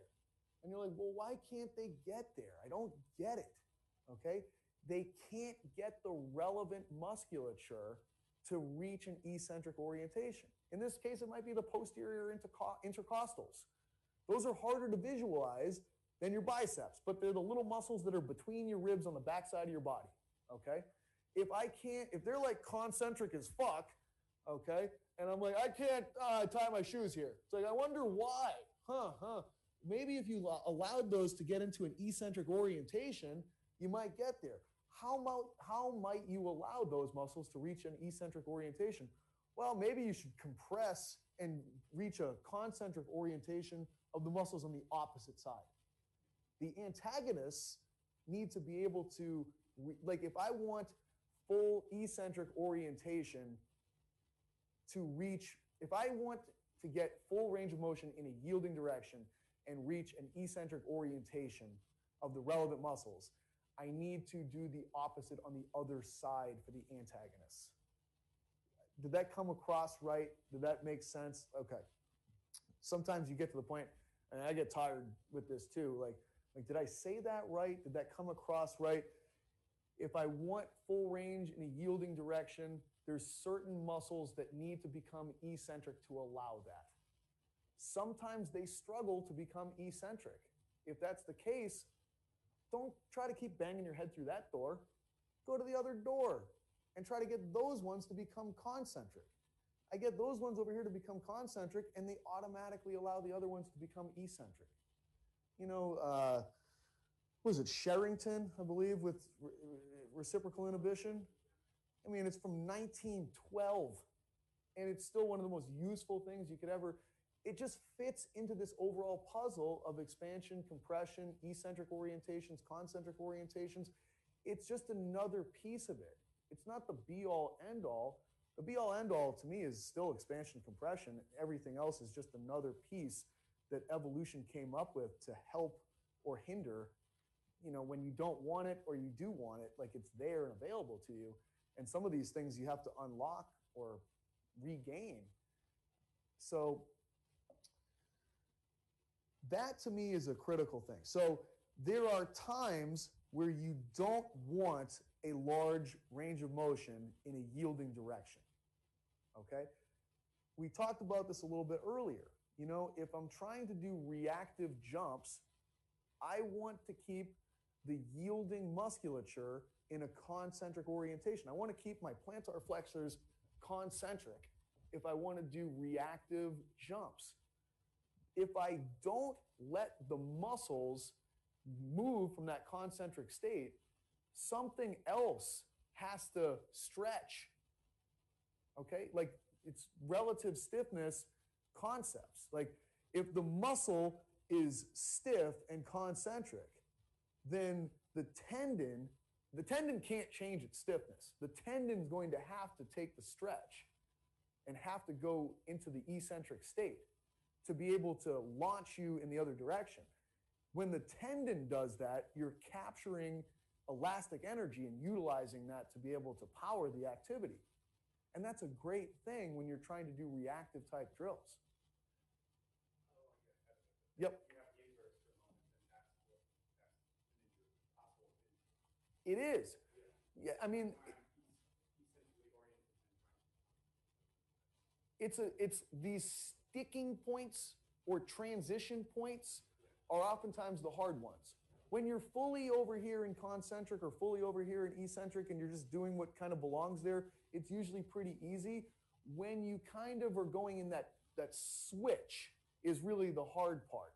You know, it's like, what's the hardest part of the squat? Like that mid zone for the most part. That's where people get fucking stapled. Like bench press, like if it's way too heavy, you're like, yeah, I'm just fucking done. But for the most part, if it's close, you're like, oh, nope, that's about where it's getting to and it's coming back down. And that's the point where you would be switching from like eccentric to, if I can get to concentric and get there and shape shift into it, I'm going to finish this motherfucker. But that point where it's shape shifting is the hard part. Okay? And I don't necessarily know what to do with that at this point. You know what I mean? From a practical standpoint, I just think that's the limiter oftentimes. What I would say from a practical standpoint is where my brain goes is if I'm training elastic, athletic, explosive activities, I'm trying to keep the yielding muscles as concentric as I can for the most part, okay? Is the more elastic it is, the lower the ground contact time. I need to keep the muscles in a concentric state, okay? Because I want to spend as little time on the ground as I possibly can. I don't want to be going into this larger range of motion.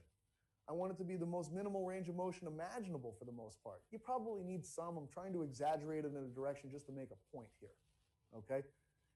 If I'm lifting weights and I'm trying to get full development of a muscle, I need to allow the tissues to be able to reach these full expressions of yielding and overcoming.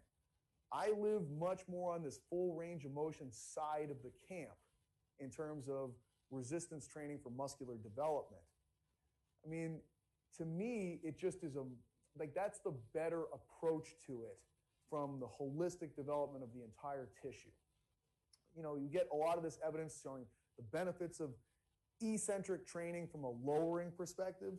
And I think that's great. I think that we need that. I think that ultimately, we need to learn how to yield through full ranges of motion to develop the tissue for development purposes. And we need to be able to learn to overcome through that zone, through every other zone, if we're really going to maximize the muscular development of something. If I need to be quick and reactive, I need to learn how to limit the range of motion in some places, and I need to direct that range of motion into other places. Here's the last thing. I would say this is where I am experiencing fatigue, you know what I mean? So my ability to explain things at this time of the day, I feel like it gets muddied compared to earlier in the day. So I need to kind of push through this because the points I want to make here to me are important. If I want to create movement in a specific direction, I need to make some tissues concentric and other tissues eccentric. This probably is, when I'm really thinking about it, this is maybe the most important point of this discussion. And this is where we get into being able to differentiate patterns from each other, such as squatting and deadlifting. Okay?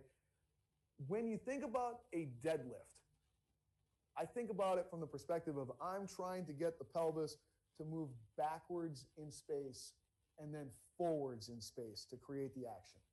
When I think about a squat, I'm trying to get the pelvis to move up and down through space to create the direction. Okay? The yielding on a deadlift is done in a way that allows range of motion to move posteriorly. Therefore, what I need are tissues that are associated with posterior yielding to reach an eccentric orientation. When I'm deadlifting, let's just say I'm trying to do an RDL for simplicity's sake of a pure hinge.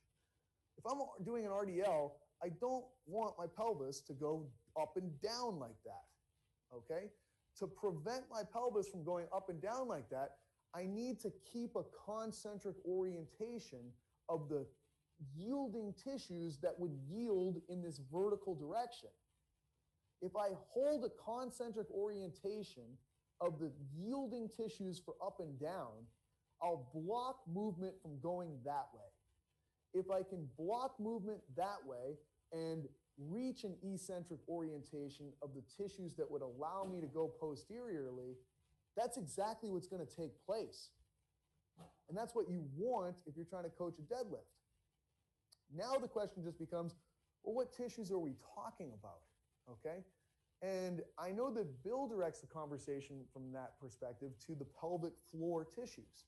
And we divide the pelvic floor into anterior pelvic floor and posterior pelvic floor. Okay? Posterior pelvic floor, if it's able to reach an eccentric orientation, would allow posterior directed yielding. Anterior pelvic floor, if it reaches an eccentric orientation, would allow vertically directed pelvic yielding. Now, I want to be able to differentiate if I'm going to move really well and do both. If I want to deadlift and I want to direct my pelvis back and not down, I need to hold a concentric orientation of the anterior pelvic floor while I create an eccentric orientation of the posterior pelvic floor. That prevents vertical yielding and it allows horizontal posterior yielding.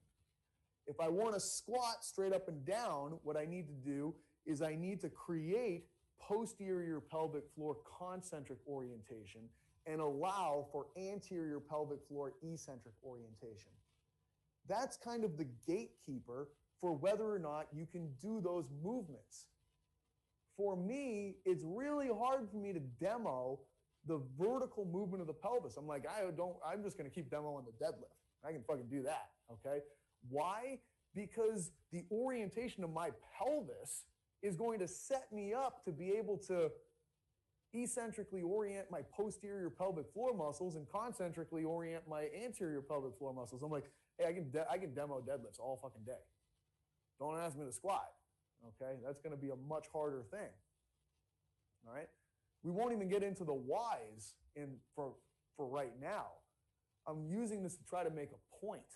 Okay, whatever direction it is that you're like, I throw a ball. Okay, I compress the right side here, and I'm in my follow through. I need to accept weight over here. I'm yielding into my left side right now. If I can't yield and get fully into this side, I have to get into my hip, I have to get into the thorax, I have to let the arm go into all these positions. I need to reach the relevant eccentric orientations over here to be able to do that. That's going to be a struggle for me. For the most part in my body, I have a really hard time letting my muscles getting them into an eccentric orientation. I'm pretty good at staying in a concentric orientation. I'm pretty good at not moving, okay? I struggle with moving more in a yielding direction, okay?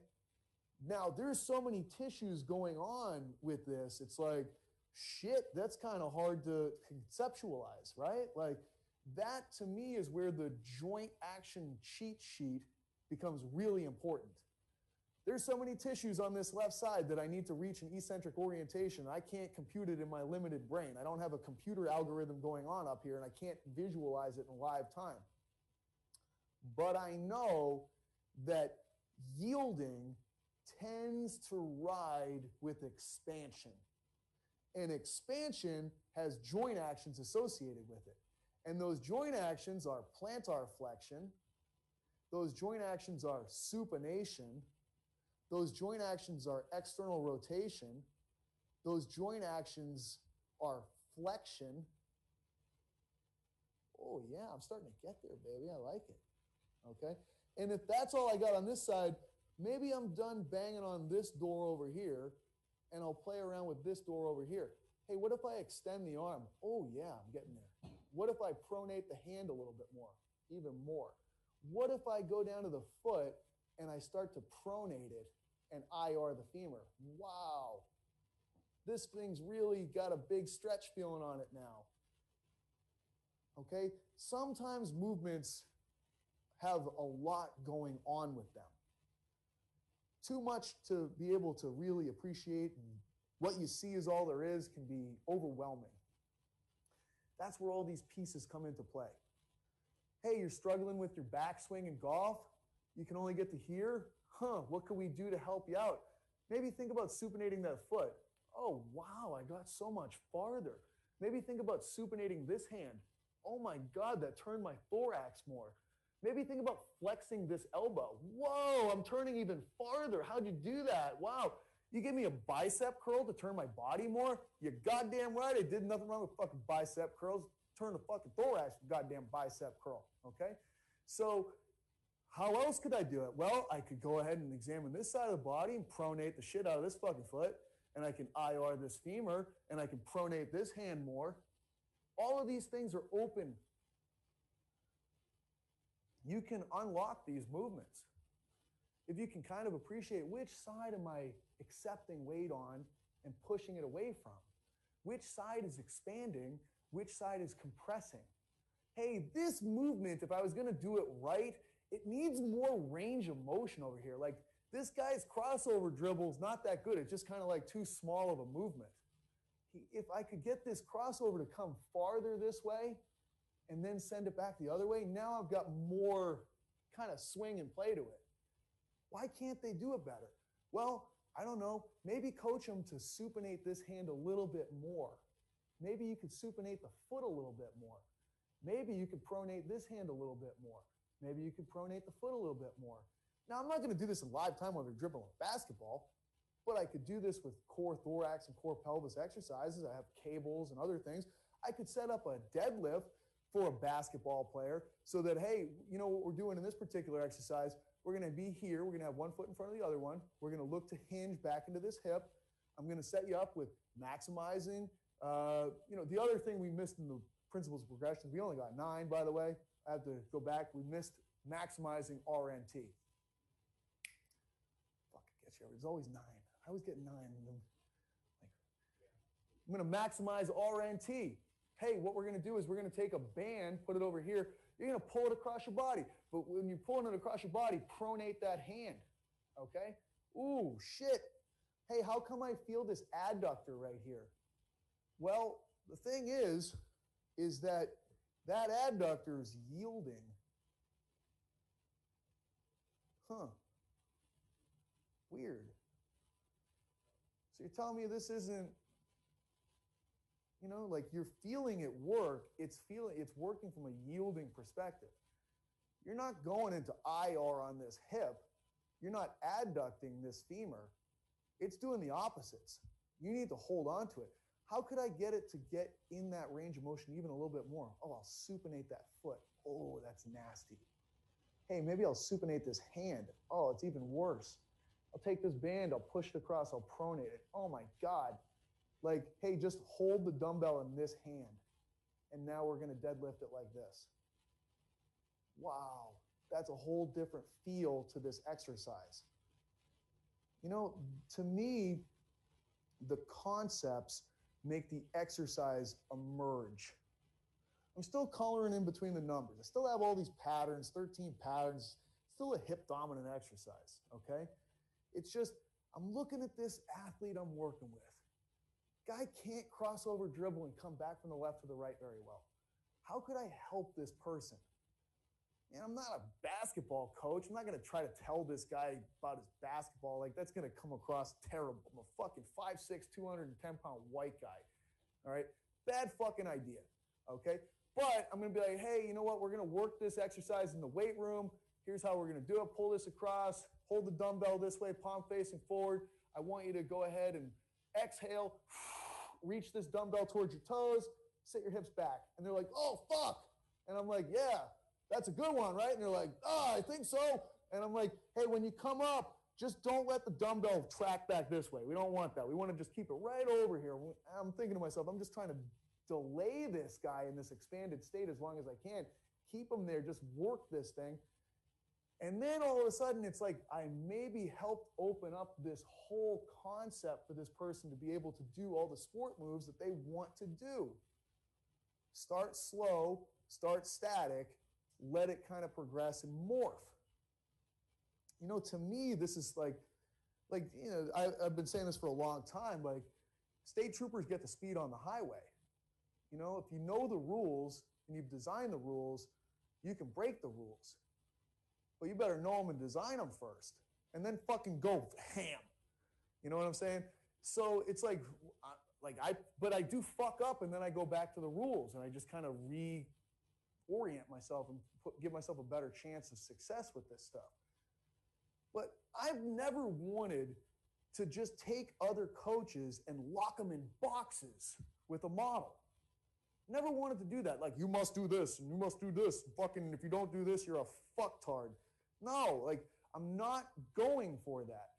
What I want to do is unlock the backstory for why things work and have you understand that backstory so that now all of a sudden everything kind of falls away for you and you can begin to be an architect rather than just some person swinging a hammer. All of a sudden you're like, well, I work in this facility. We don't have the same stuff you do. We got this stuff. And it's like, well, if I think about it and I'm thinking about all these joint actions and different tools, RNT and sort of putting this person, giving them reference, have something over here for them to hold. If I want to expand this side, I'd have them hold it here because that's more supinated. And maybe I'll even put it further behind because that's going to ER them more. So, let me try it. And you're like, every time I do that, they feel the right thing more and more and more. I get a better response from them.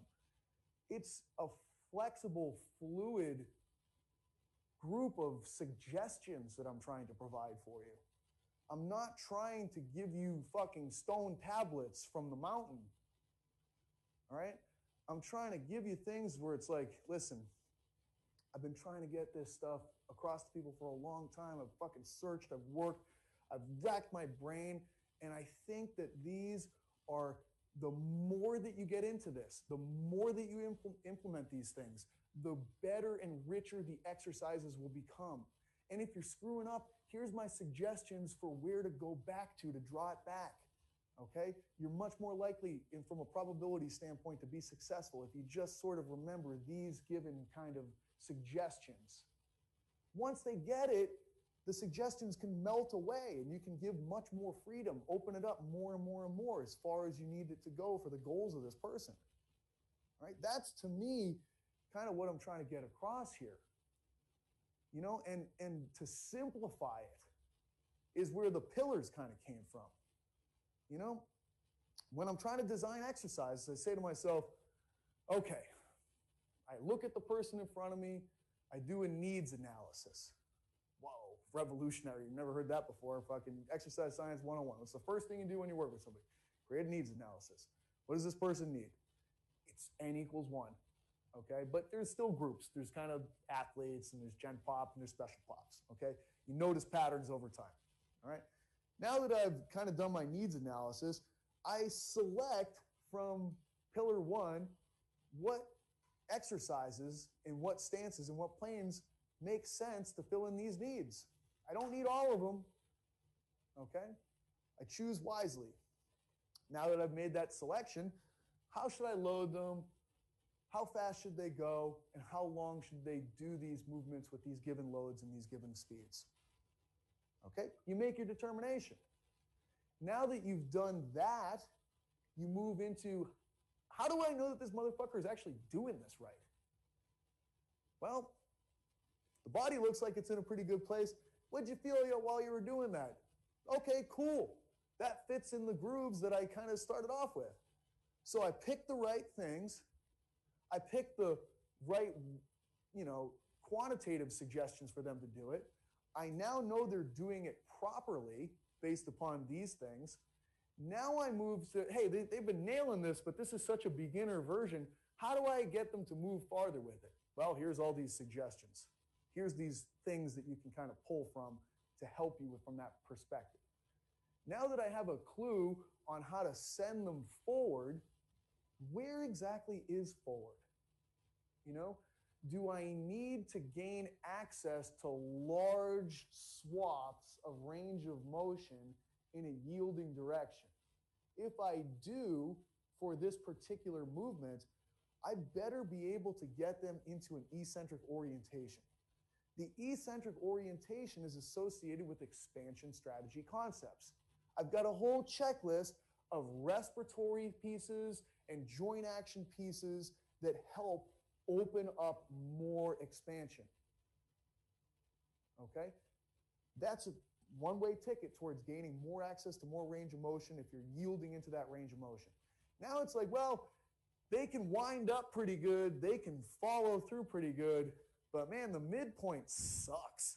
Like, they got pretty good looking motion, but it's like just an absolute puddle that they hit. Like, man, you got to hit the weight room. You got some warning track power at best. So how can I maximize this compressive element? Like, you got a whole checklist for how to turn that piece into the most dramatic expression that you can get out of it. From there, now you kind of have an idea about how far do I need to go into these strategies from a range of motion standpoint? Or how do I maximize the expression of these strategies? Okay, like that's my hope as to where your mind is right now after this day 1. Because I'm telling you right now, to me, I honestly think that's all the pieces to the puzzle. Like I started off today earlier saying, I think we've done a pretty good job of nailing it as nutrition practitioners. There's some incredible fucking people out there that can just nail every variable. Like they map that shit out pretty well. Program design, there's incredible people out there for that too. Biomechanics development, fuck all if we've done shit over here. Is there any guiding principles? FMS, man, come on. Come on. It's so not helpful at this point in terms of a systematic approach for getting exactly what you're looking for and exactly how to move someone in a direction that you want them to go in. I don't want to Look, I highly doubt that I'm going to be the person that actually provides the most perfect model for this. Fucking highly doubt it. But I worked my dick off to create this one, quite honestly. Okay? And I tried to account for every possible variation and variable and piece that I could. And this is my best attempt to give a actionable, understandable model that comes close to trying to take all the pieces of trainable movement and to give you an explanation and a roadmap for how to develop it. All right? Now, tomorrow is where we come in and we say, hey, what's a good idea for fucking absolute beginners that want to develop some athleticism? All right? And the last thing that we're going to do today, and I'll give you guys a couple minutes before we do that, is we're going to make the selections for what are good exercise choices for day one, workout one, introduction to working out and training with somebody, and give them what they need and what's appropriate for them. So let's take 3-4 minutes. We'll come back and we'll finish that part of it out.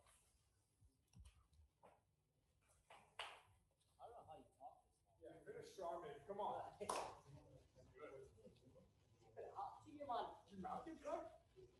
Yeah. Oh, yeah. I think I can see it. It starts to get dry. Yeah, Muscles it's cry a little starting bit. to dry out, you keep licking them. Yep, it happens. Well, I was saying, like, when I was teaching this a couple years ago, I was not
mic check, mic check.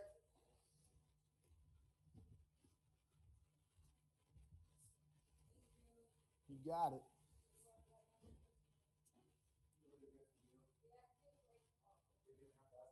They said, yeah, we can hear them.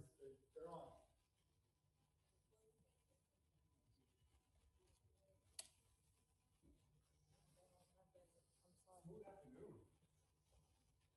Yeah, no problems, no complaints.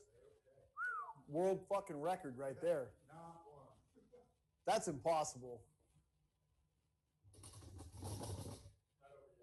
That's a good point. Yeah, I'm gonna be like, oh, look at that! Like, fuck. Yeah, you can't do anything about that.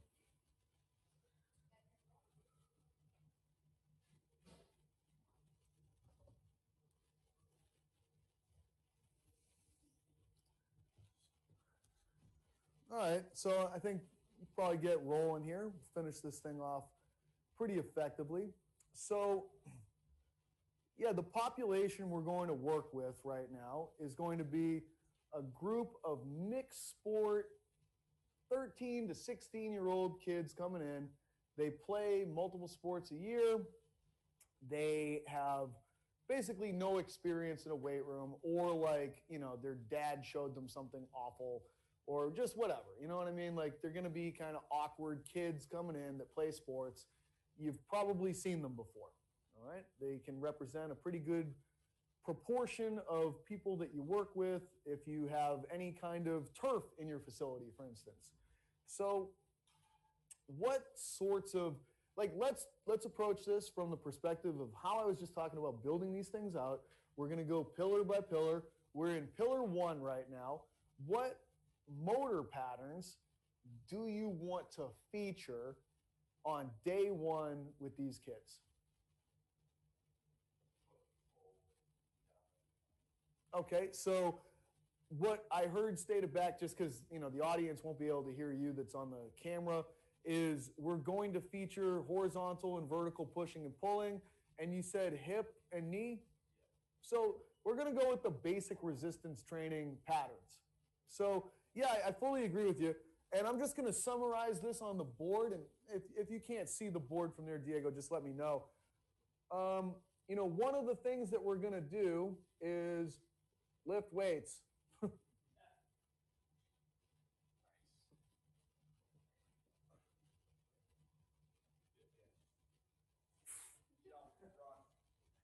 I like it. So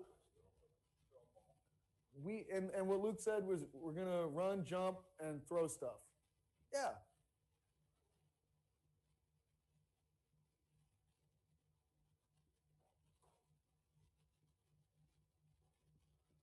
Throw, and I'm going to throw in cut.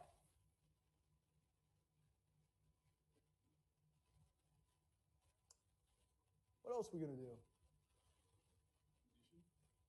I think so. Yeah. I think it kind of can fit into some of these things, right? Like, we'll just talk about it from a movement standpoint rather than like a physiology standpoint. Just, you know, this is more of a biomechanics-based seminar, so I'll try not to cross the streams too much.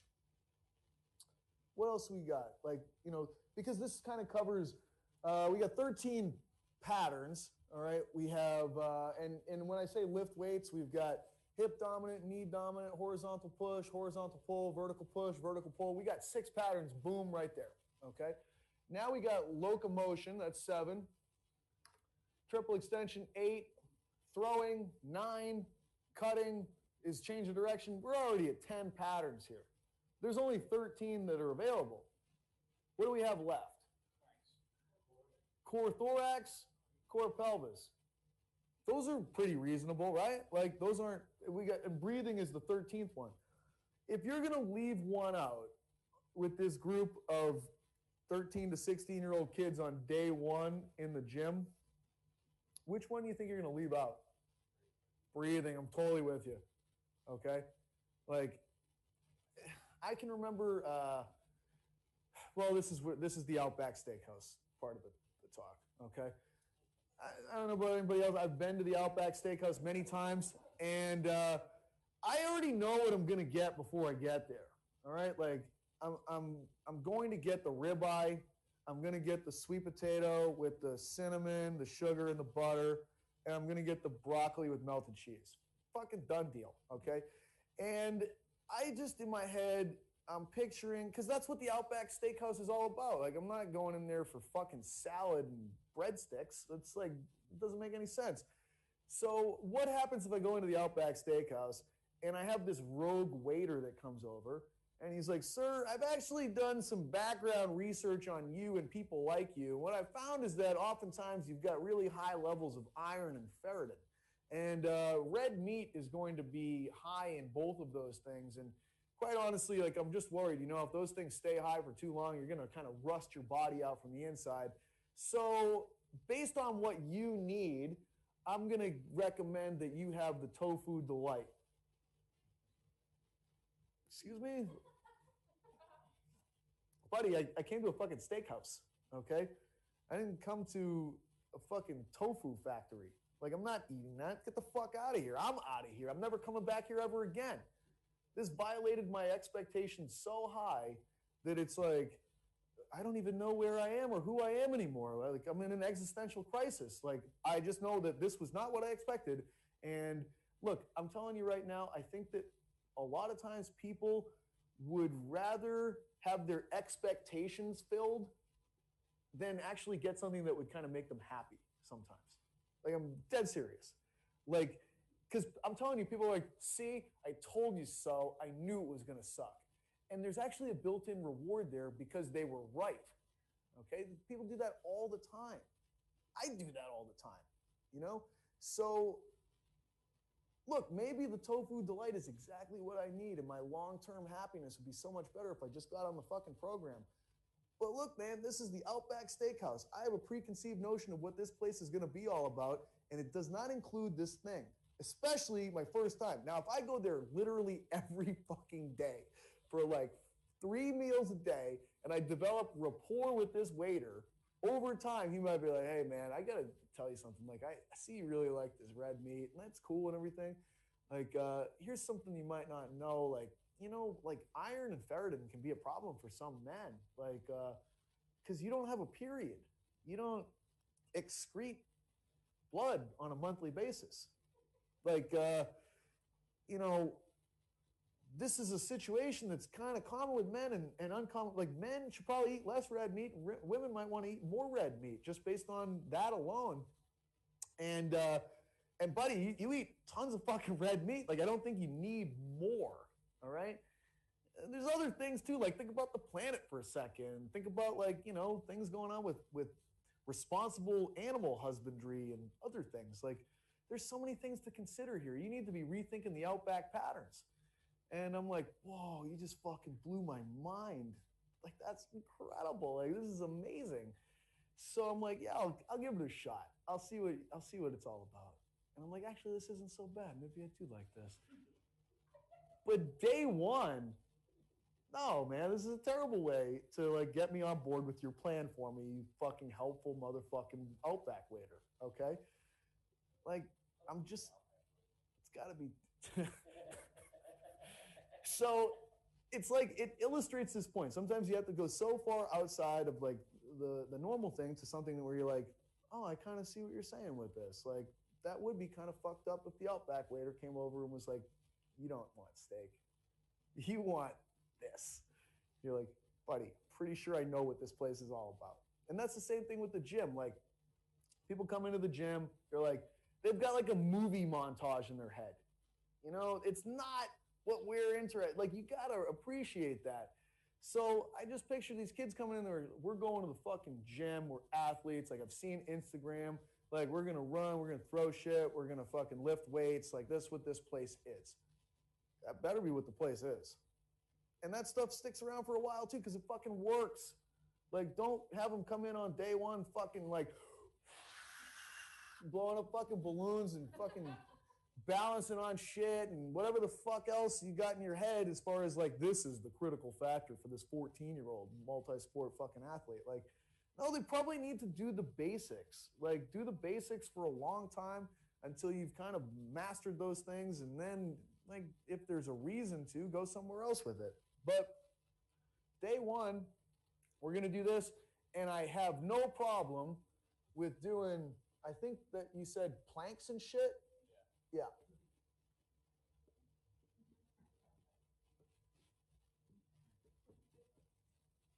Yeah. Okay. Like that's literally, yeah, I'm like cool with that. Like, I'm not gonna try to create some fucking contraption core thorax exercise. I'm gonna create something that kind of makes sense. Okay, so this is kind of like what's on the menu here. We're gonna lift weights, we've got running, jumping, throwing, cutting, and we're gonna do planks and shit. All right, so I'll erase it and we'll design kind of a workout. So it's like, hey, what should we start with here? We probably have what, like an hour, maybe an hour and 15 minutes to be able to get through the workout. You got to have time constraints because that's how the world works. You can't have a 3-hour fucking plan when you got max 75 minutes to work with people. So what are we going to start with?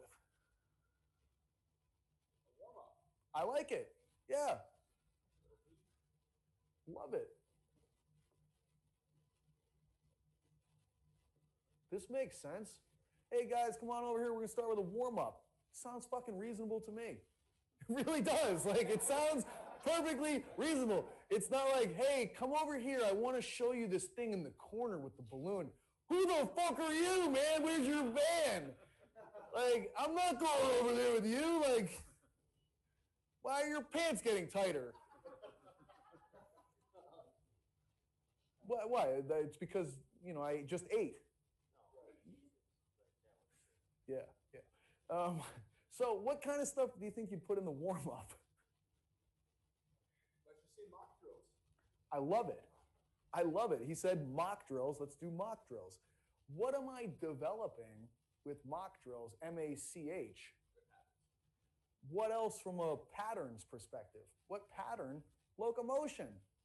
Okay? So we're looking at this. It's not just a warm-up. That's a good term to put on it. But it's never good when someone's looking at your crotch and whispers to somebody next to them.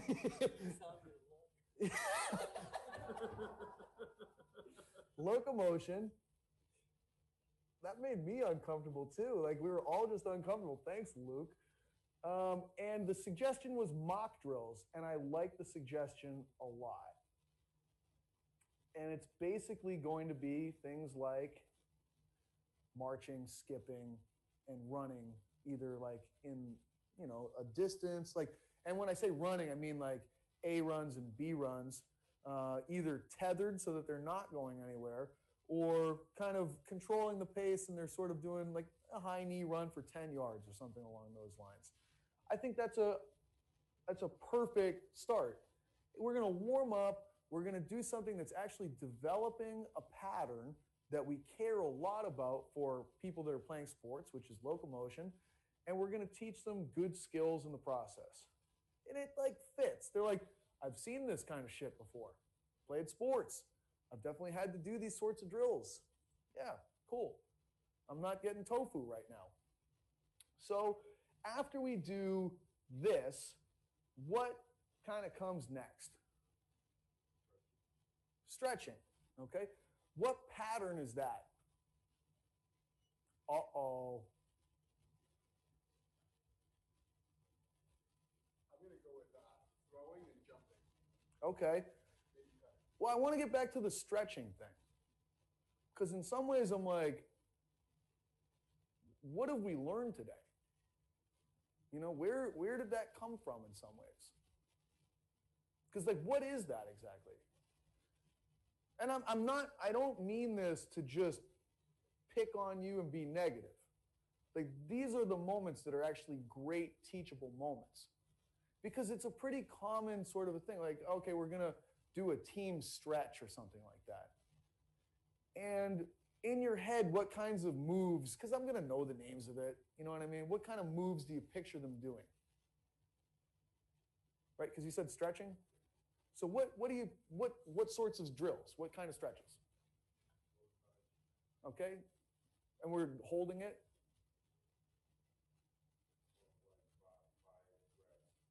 So it's going to be like, I'm going to touch my toes, I'm going to come back up. Okay, what else? Active, so like a dynamic warm-up? Is that kind of a similar word? So I don't have a problem with this. I just want to know what patterns they are. What pattern is a toe touch? Hip dominant. Okay. What other stuff you got in mind? Who else has put together a dynamic warm-up recently and remember some of the exercises in it? Lateral lunge. What pattern? Knee dominant. What stance? Lateral stance. What plane? Frontal. Okay. What else do we have? T-spine mobility. What pattern? Probably not. Would I picture somebody laying on the ground and maybe they're like side lying and doing something like this? Core thoracic. What stance? If they're side lying, they're probably bilateral, right? What plane? Okay. Now these last two examples, lateral squat, T-spine mobility, where do they live in the principles of progression? Pretty fucking far down. Yeah. We're rethinking the big patterns here, folks. No, but seriously, like, it's like, do you think there's any chance anybody's going to remotely do that right on day one? Probably not in a lot of ways. The toe touch are more likely to do right. Okay? It's a hip dominant pattern that is low load, low velocity, moderate duration, most likely. Because they're probably not going to do it for 10 seconds and they're probably not going to do it for 3.5 minutes. Right? It's like, I just want you to, like, at the end of the seminar, I'm like, what do you, like, there's the part of the book, I just recently went through the editing process on this. It's like the second to last chapter. It's called the What Do I Do With This on Monday chapter. Because some motherfucker always asks, hey, what do I do with this on Monday? Well, okay, and I'm like, stop just being in a constant state of fucking rage. I have problems from past that you're dealing with, okay? But, you know, like, move by it. Don't take it out on this person that's trying to fucking learn. Like, okay. So, I'm like, well, here's what I want you to do. I want you to look at your programs that you've written recently. I want you to look at the exercise. I want you to recategorize it. What pattern does it live in? What stance was it done in? What plane did it move through? What was the load? What was the velocity? What was the duration? Can you rename it according to this nomenclature? Do you need it? Is it the appropriate suggestion for where the person's at right now? Can you make it better by applying the sensory motor competencies to it? I can make you a pretty fucking nasty T-spine rotation. I can give you a really fucking good toe touch variation with the principles of progression and the sensory motor competencies and understanding the propulsion arc and where we are in terms of expansion or compression and whether or not you need more expansion somewhere and compression somewhere else. Well, we can make that toe touch really fucking good, okay? So I don't want you to feel bad that you said stretching and I kind of fucking turned the eye of Sauron on you, okay? I want you to actually be happy that you asked that question and you led to this discussion, because I think that's a critical thing to bring up and a critical discussion to go into. There's nothing wrong with a dynamic warm-up. I'm not trying to tell you this is the fucking end-all be-all.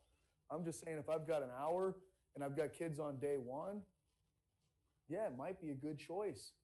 But let's make the best choices possible for them based rather than on arbitrary kinds of words that we throw out there and, hey, this person did this before, so I'm going to do this.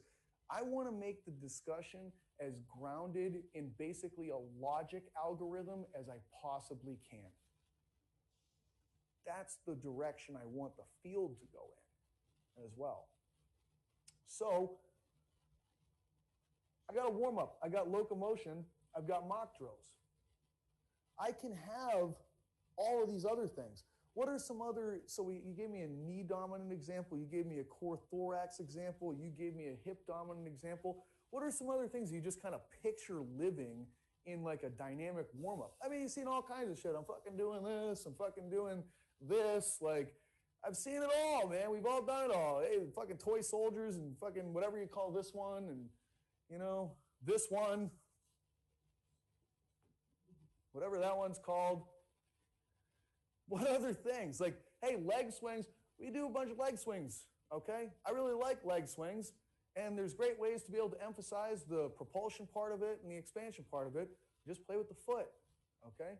When I want that foot to come forward, I need to be able to expand on this side, so I'm going to supinate this foot. And when it's going back, I need to be able to pronate this foot. And I begin to really move the pelvis appropriately. I really don't have that much of a problem with other people's exercises. I have a problem with the way that they do them, why they do them, and how they do them. I'm not trying to change what you do for the most part. I'm trying to change how you do it and why you do it and when you do it. It's all the other questions that I try to attack rather than what. Because a lot of times we get in arguments in this field over what. And that's the dumbest thing to argue about for the most part. So we could put in dynamic stretching things, but let's put in some ones that make some sense from the principles of progression, which might not be the transverse plane one and might not be the lateral squat one. So what could I put in here that would be a good hip dominant one? It might be a toe touch. I don't have a problem with a toe touch. What is it? So that's going to be triple extension, okay? We're just talking right now just dynamic warm-up kinds of concepts that people have used before. And let's just put a couple of these things in here. I'll go with a toe touch. I really don't have a problem with it.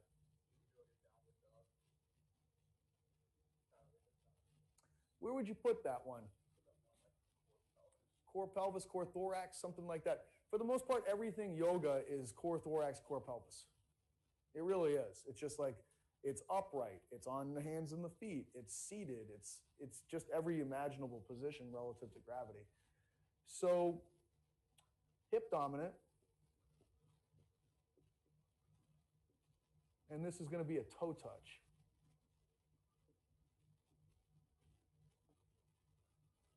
Okay, what else might we have in here? I'm going to put the throwing or jumping in kind of the next group probably of like actually sort of like, and now you're starting to hurt my feelings here. Like, what pattern, what motor pattern, single leg RDL in? Hip dominant. What stance? Front back stance, okay? Do I want to start them there on day one? You ever see anybody do a good single leg RDL, period?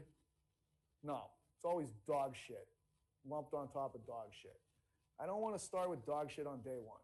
Give them a fucking chance on day one, okay? So, what could potentially be, like, I don't know. Let's leave this here and we'll go on to other parts of the training because I think we're going to just dig ourselves a hole right now. So we're going to move out of that. We're going to go into the next thing, which is going to be just high velocity stuff.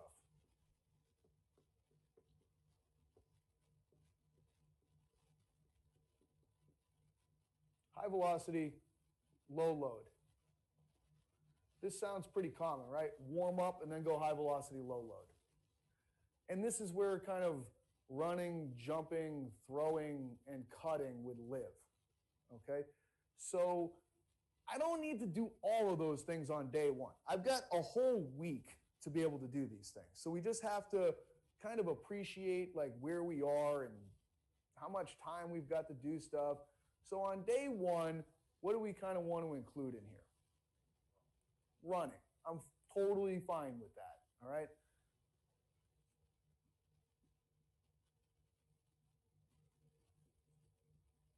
Now I'm in this facility. I don't have a fucking large amount of space to just run kids in. But what we do have are those treadmills, all right? So we're going to run on those treadmills.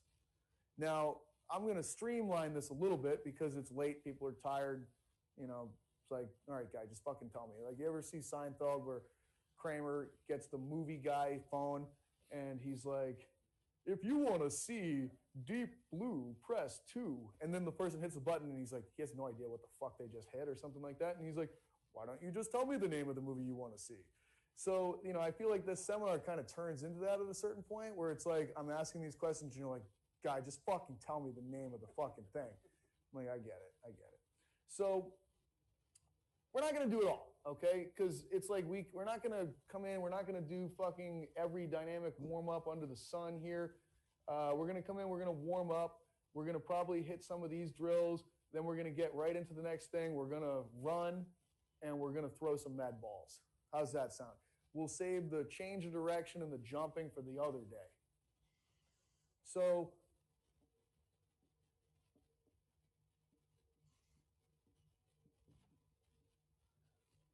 Now, what do I want to select here from running? How do I want to run? What sorts of running do I want to do? How fast? On day one? I like it. Seth said 65%. What do we call that when we're running 65%? Tempo runs. Yeah, it's just in the track world, okay? How do I want to run them on the treadmill? These fucking treadmills. You ever work with somebody on day one that's never run on one of these things? 100%. What else is it? When we talked about this before, I'm going to start static. Just hold the fucking thing, don't move your arms, okay? It's a constraint because on that treadmill, it's going to prevent them from drifting back into the middle of the trough where they're going to run like a clown, okay? I'm going to keep them in tight, and we're going to just work some of the mechanics pieces. The other thing is they're not going to fall off the thing. It's like going to limit problems. I'm not going to try to make them run too fast on day one. I'm going to minimize the difficulty of managing gravity by having them hold on. A whole bunch of those principles of progression lie in that. Okay? How about throwing? So we're going to do some tempo runs.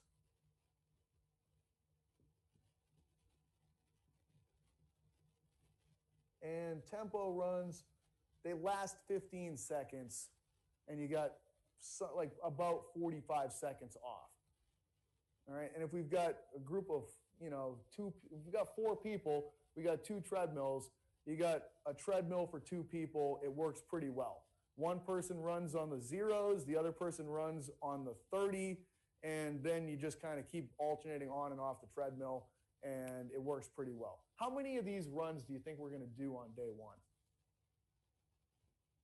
4 seems kind of reasonable to you? I got no problem with that. I want to go with low load. I don't need to, like, the last thing I'm going to do is come in and have them do like 24 tempo runs. If you think that it's too few, it's probably just about right on day one. Okay? Aim low on day one. You have no idea what's going to fucking happen. It could be a complete disaster. You're like, hey, let's just fucking get this in the system and have them understand what this is, and we'll move on. 4 could be a pretty good number. Anything over 8 on day one, I'd be like, I don't know. I think that's probably going to push it too far, okay? So somewhere in that kind of a sweet spot, because maybe it takes them 2 to just figure the thing out, and then they only get like 2 real ones in. So you're like, we're going to have a little bit of a flexible boundary. We'll say 4 to 8, okay? And then you're kind of judging it, and you're like, that's probably good right there, okay? We got 5 in, totally happy. Nobody died. We're going to move on. How about this throwing one? What is the way that you're going to throw the ball first? I like it. I like that a lot, and especially the way that you named it. And just in case people online couldn't hear it, he said a static bilateral chest pass. If I have an ideal scenario, what I'm going to do is if I had one person, I'd take the rower and I'd bring it over and I'd sit it backwards to the wall. And I'd have the person sit on the rower seat and I'd have them hook their heels over that back edge.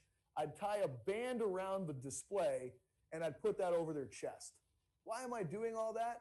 Because it's easier to sit than it is to stand, okay? If I have their heels dragging into the feet of the rower, I'm going to give them heel reference for the sagittal plane, okay? I'm going to then coach them a little bit in terms of just keeping their head over their pelvis, and they'll feel their pelvic floor because they're on a seat that moves a little bit, so it gives them reference of their pelvic floor. Like, oh, I know where it is because it's fucking moving a little bit, okay? Now we're going to be able to really be able to get good, solid sensory motor competency. If I've got 4 people, might be a little tricky because now I've got to like get them in the bands and out of the fucking bands and this, that, and the other thing. But I'm still probably going to start them seated, to tell you the truth, for chest throws. I can put them on a seat of some kind, and what I will always do is give them something that they can dig their heels into if possible. So we'll see if we can construct that. But that's where I start people with throws. Seated with heel reference. And why did you say chest throw and not an overhead throw? Short levers, phase, zone 1 from the propulsion arc. Exactly. That's exactly it. Like, these things fit into these concept slots, and the more you see it, you're like, it makes my decisions for me. Now, when I put them seated and I have their feet on the ground, where do I want to put the feet? A little more forward, so I put them in a little bit more plantar flexion. It makes the decision for you once you understand the concept. People are like, hey, how'd you get so much hamstrings on that person? I don't know, if I can just follow the rules. I gave them heel reference, I put them in zone 1. I didn't have them do an overhead throw at zone 3. That's why. All right? Seated chest throw.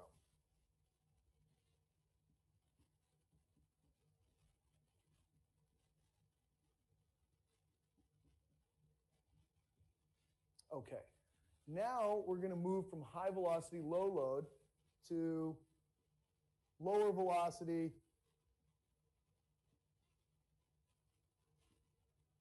higher load.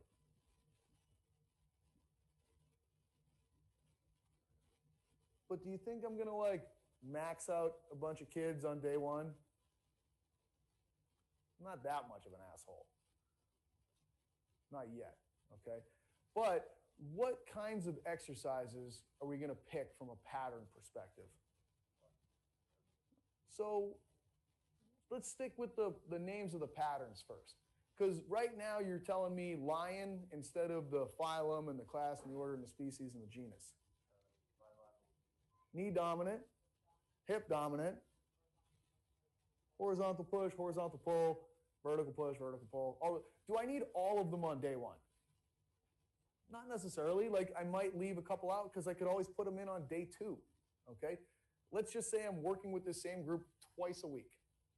I might use the same workout repeatedly because they're brand new to the gym, and more exposure to the same thing is usually a really good idea, okay? Like, I mean, I'm telling you, I basically, like, with the people I work with, they get used to the fact that I just have them do the same fucking workout over and over again. And at first, they're almost like, really? We're doing this again? I'm like, yeah. And they're like, we're still doing this again? And I'm like, yeah. And I'm like, you're still getting fucking better. Like, I got a fucking scoreboard up there that tells me exactly what you just did. And if you did better than last time, you're doing better. Because I wrote it down, right over there on the fucking chalkboard, and I know that you just improved by a pretty good percentage point. Why would I just take the wheels off of this fucking wagon when it's finally rolling in the right direction? Give it a chance. Let it actually develop. Like, we don't need to switch up everything. We don't need to do everything. Sometimes you're better off just picking a couple of things and really driving them, okay? So let's just say, like, for the sake of, like, day 1, we got all these patterns we got to hit from a resistance training standpoint. I got to get my hip dominant, knee dominant, horizontal and vertical pushing and pulling in. What do I need to do on day 1? Do I need to, like, what do you think is reasonable? Like, you have to factor in the time it takes. It's going to take a little bit of time to just show kids, like, hey, this is how you march and swing your arms. This is how you skip. This is how you run in place. This is the treadmill. We're going to hold on. We're going to do 4 rounds of this. Like, the clock is ticking here, okay? Then we're going to do these med ball throws. Like, what do we got? How many resistance training exercises do I want to put in here? Yeah, something, I would say maybe 4, just from the standpoint of like A1, A2, B1, B2, something along those lines. But I could put more in. It just sort of depends on what you want to get out of this. So if I'm going to do this, A1, A2, I'll even be generous and throw in an A3. and then we'll come over here and we'll do a B1 and a B2. And I got to tell you, this is probably going to be the whole workout, okay? How many sets and reps do I want to do of these kinds of things? 8 to 12 reps seems reasonable to me. It's not like 40 reps where you're like, come on, like, are you fucking kidding me? It's not 2 where you're like, I'm kind of scared of this. Why am I doing this on day 1? Maybe a little lighter, coach. And for sets, 2 sets, I'm 100% with you on that. Like 2 sets, like it's almost like practice round, real round, you know? And that's about all people need. Like day 1, beginners lifting weights, like you give them 3 or 4 sets, you're gonna fuck them up pretty good. Like 1 decent set where they're probably 4 or 5 reps in reserve, which they don't even understand. But it's like kind of the moment where they're like starting to like, oh, you know, you're like, that's pretty good. You got 9 on that one. Next time we'll try to get 10 with the same fucking weight or something like that. Okay? So what do you got here? How are we going to kind of combine these things? What patterns do you want to throw in here? A1, A2, A3. I'm fine with that.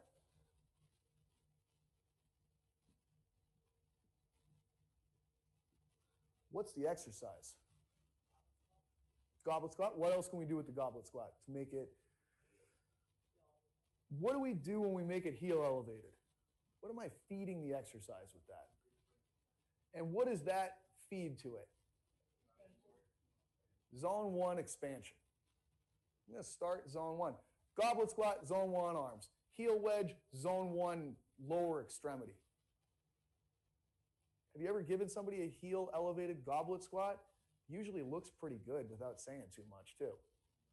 You're like, okay, I'll take it.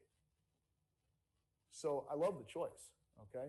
I don't need to get too crazy. I don't need to put bands around for RNT. Like, let's just see what we got here, make our lives easy.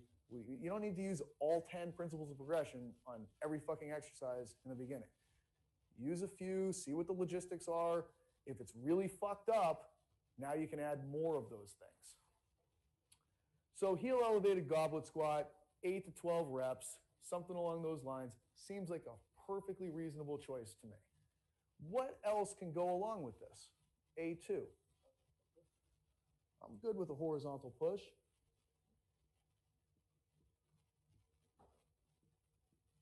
What is your exercise selection? This is my favorite part of this. A floor press, okay? Tell me why you're choosing floor press. Because I don't disagree with it. I'm just curious.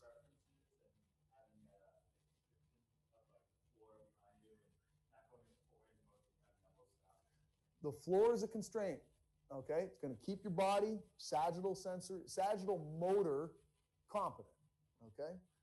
Maybe. Closer, give you a better chance of it, okay? The floor is a constraint so that I don't move the arms too far on day 1. Because, I don't know, they get here, they might do something kind of funky. We'll just see what we have with limited range of motion. Tell me more about this floor press. Tell me about where the legs are going to be with this exercise. Hook lying, right? Tell me about hook lying and what that does from the perspectives we've learned today. Zone 1 expansion. You're probably somewhere around like 35 degrees of hip flexion. Your ankle is going to be plantar flexed. You're like, you just fed zone 1 to a horizontal push, and that's what you want to do. So it's like a perfectly logical answer, okay? I've got another exercise that I can do with people here because we got some fucking great equipment, okay? I've got a machine chest press that has the ability to start the arms wherever the hell I want them, okay? The other thing is it's similar, like in terms of like it's seated, it's got a lot of reference, it's got a backrest, it's got a seat, and I can move the legs wherever I want, or I can lift the floor with boxes wherever I want to put the legs in zone 1. You know, like I can, and it's from a constraint standpoint, I know it's going to stay horizontal because it has nowhere else to go. You know, it's really like, I have no problem with your choice. How many 13-year-old kids have you seen that can actually do a push-up properly? None of them. I understand where you're coming from, and there's this whole line of thinking like, what business do you have doing a bench press if you can't do a push-up? Well, how many people do you know that can actually do a decent push-up? It's usually horrendous. It's usually like, either they're like, you know, their hips kiss the floor only, or they're like a fucking pigeon. And both of those are great examples of completely losing sensory motor competency from a sagittal plane perspective. Possibly. I mean, we can put the knees on the ground. If I do a push-up like that, knees on the ground, what else can I do to fill in some of these components that we've been talking about today? Heel reference. Put those feet right on a wall. If you want to give them more plantar flexion, what can I do to the wall? This is a weird question. This is like, how the fuck am I supposed to know what you're thinking about this? I take towels, I roll them up, I put them against the wall so that I move the wall out towards their foot at the level of the heel, which plantar flexes it more, but still gives heel reference. You're like, whoa, that's fucking cool. Oh, I've been rethinking the fucking big patterns all fucking day. Okay? I do it all day, every day, and twice on Tuesday. You know what I mean? So I think that it could be possible, but it's hard. Like, I just don't see too many people do. So I'm a divide and conquer thinker. I would love to get people to do really good push-ups, but I'm like, well, they probably need better core control, and they probably need better upper body strength, and they probably need to go on a fucking diet, okay? So I'm probably going to give them core exercises for core control. I'm probably going to start them off with like some kind of a horizontal push that I would personally probably start off with a machine, to tell you the truth, believe it or not, okay? And I would probably just, I don't know what the fuck to do with most people with diets. Like, you talk to people about food and you're like, I'm just going to fucking shoot myself now. Fuck this, okay?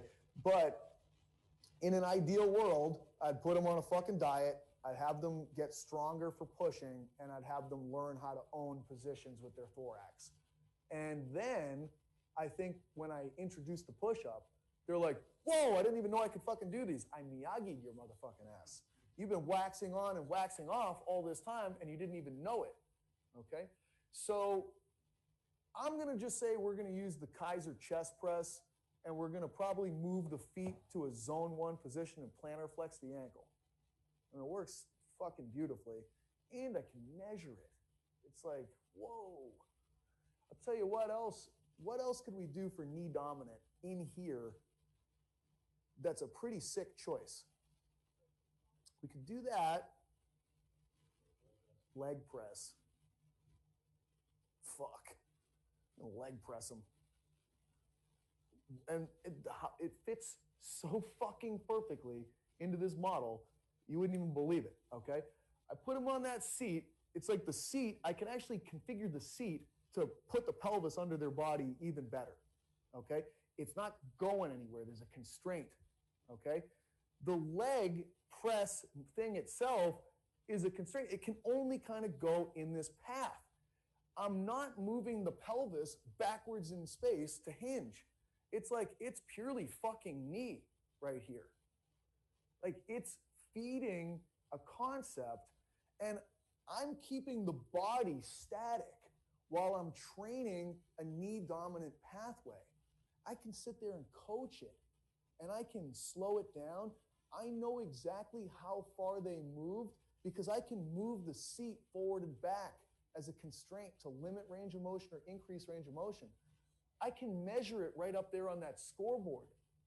I've got a motor tool with the scoreboard. I've got constraints out the ass with the shape of the seat and modifying the shape of the seat. The foot pedal itself, when you look at that leg press foot pedal, it's built into plantar flexion. And I'll tell you, when you watch the thing move and you watch the gears under it move, it feeds you more plantar flexion as you get deeper in. I'm like, I love you. You complete me. You're so fucking functional, I can't even believe it. Like, you're everything to me. So, I mean, I'm not kidding. Like, for me on day one with, what's that? From the leg press, it's like, fuck you. I don't even care. I don't need you. I let everybody get on me and just push, okay? And I'm like, I wish you could just only care about me. Yeah. And I'm like, then I just go into the bathroom and cry. So, yeah. Honestly, that would be probably, I'm going to not choose that tomorrow because I don't know how many people have that leg press, but in this facility on day one, I'm like, we're fucking leg pressing, okay? Like, why wouldn't I choose that? It makes perfect sense based on this. How about A3? Because these are two big bad motherfuckers. I got knee dominant horizontal push. I love it. You both said the same thing. I like the way you said it a little bit better because you said core thorax, you said plank, but we're probably going to do a fucking plank. Okay? So, core thorax. Now, yeah, I love that you just said plank, okay? Because we started with planks and shit, okay? Tell me about the plank that we're going to do. Love heels on a wall, okay? And again, you can take a towel, put it on the wall if you want to build a little bit more plantar flexion into the start of it. Or you can take the wedge, put it on, the wedge can get tricky because it can fall. But, you know, the more that you look at this stuff and you're like, how do I feed the joint action I want for setting up the level of progression I'm at? It's like, it tells me what to do. The model literally just tells me what to do, okay? Give more heel reference because it's a sagittal plane drill. So that's what you do for building sensory, for the sensory motor competency part of it. I could probably think of some other drills that might make more sense from a purely logical framework of dissembling the rules of this seminar. And if you're doing that, what might you come up with in terms of managing gravity and doing other things? Like, what would actually make even more sense than a plank on day one? Yeah, like supine, basically like holding some kind of a position. What would I do with the configuration of your legs? Love it. And I'm going to just say it again so that I can make sure that the virtual audience can hear. We're going to put the legs in 90-90. Why? Short levers. Okay, I'm going to start short levers before I go long levers. Now I'm going to have you like straight knees and like fucking doing dragon flags on day one or something like that. Like, nobody can do that. Like, that's one of the, Instagram, you get like fucking freaks of nature that can do shit. And then everybody's like, whoa, I'm going to fucking do that. And then it's like, you can't do that. You can't. I'm sorry. Like, this is a fucking specimen that just did that. Like, it's great that that person can do it, but it's not useful for literally anyone that you're ever going to work with as a fitness practitioner. Like, so from a purely logical perspective, what I'm probably going to do would be to create something that's supine with the legs in 90-90, and I'm going to provide something that's a heel reference, which would probably be like, hey, I build shelves all the time. I take these boxes, I put them up against the wall and lean them there so that the foot can be on the wall and they can dig their heel down into the box. Why am I not going to do this on day one and probably go with the plank instead? It's not as fun. It's also the straight up Outback Steakhouse analogy. Like, bro, what the fuck is going on with this thing? Like, I don't even understand what's happening. Like, I've seen planks before. Like, my cousin did this plank challenge this one time and fucking like, it was awesome. Like, okay, that's where we're going. Like, I don't need to, like, there's other rules that are outside the confines of just purely this biomechanics thread. And some of them are like weird ones that are just experience based. But for this plank, 100% I'm going to put the heels on the wall, and that's going to make a huge difference. Like, it's amazing where you're like, hey, how about just putting your heels on this wall while you're doing that plank? And people are like, whoa, what happened? How did you do that? I got some moves. So We're almost there. We got 2 things left. I've got B1 and B2. What do you like for over here? Vertical pull.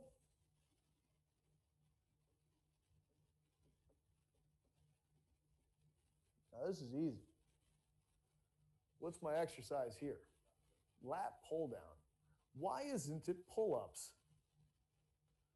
How many fucking people can even do one? Like, I mean, and the chances that it's going to be done right, fucking slim to none. Now we've got the Kaiser lat pull down here. We also have a stack lat pull down in the back. We've got, you know, I know Coach Kaz is going to be watching this from N1. We've got his prime attachment, which I think everybody fucking loves in terms of the grip. Again, why we like that thing? It's going to feed more of an expansion concept in a place where your arms have to get to. That's why I really like it in this model. It feeds the right starting point for this particular exercise.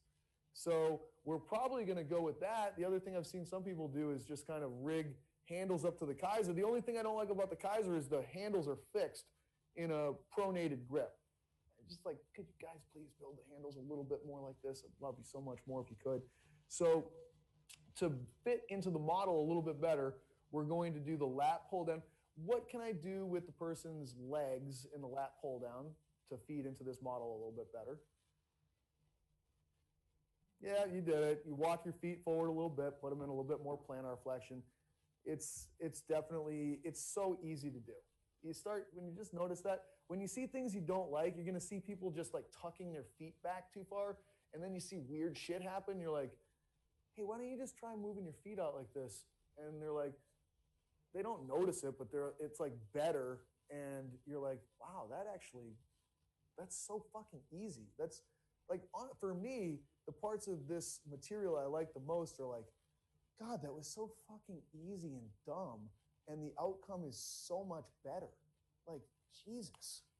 That's like, that's the goal of this, in my opinion. Like, all I did was I just had the person, anyone can walk their feet forward. Actually, I shouldn't say that, especially working in this city. You're just like, how do you not understand what I'm saying? Why can't you just do this fucking thing? Like, do you understand that you're literally giving me a heart attack right now? Like, you're killing me.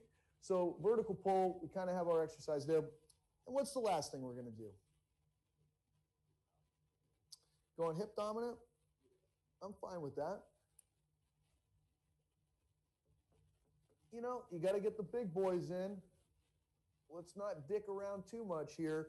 If I'm working with kids and we're going to lift weights, we got to do some lower body training. We have to develop their hips. We have to get them to understand how to hinge. We have to get them to understand how to squat. I like this. This is good. Like, we've got all meat, no potatoes here. This is a solid assembly. We're not wasting any time. Got one last question. What's a very simple thing I could do that's a constraint that most people almost never think of, where I can slow down the repetitions and constrain the athletes from talking to each other at the same time? Well, I could go Blair Witch Project and face them towards the wall like that. You know, I might have some liability problems from that. Like, hey, you turn towards that wall again, motherfucker. Like, you don't turn back until I say so, and even when I say so, you turn back again. Okay? So what else could I do? Like, and I'll tell you, this is like a gold fucking trick when you're working with young kids on their first day in the weight room. Tempo, metronome, city. When you better listen. You better listen. And then what happened? They police themselves, because the one motherfucker that's squatting to tempo, when the other ones talk, they're like, hey, shut up, man, I can't hear the thing. They don't want to be in there anymore. It's the best thing in the world. You don't have to discipline them. They discipline each other. It's incredible when that happens. And it works. It's the Sex Panther of fucking coaching youth athletes. Shouldn't say that probably. But, oh, God. So, but it seriously solves so many problems, because, like, there's things that you don't think of that you want to build constraints around. Like they're just fucking dicking around, they're not paying attention, they're talking to each other, they're on their phones. You know, in this particular, you put a tempo on, and it's like, they have to pay attention, they have to listen, they shut the fuck up. It's incredible. Constraints go places that you never imagined before when you start rethinking the big patterns. How about the core thorax exercise? What do I want to do with that? Time it on some level. Like, time is a constraint. Plain and simple. You time something, it's a constraint.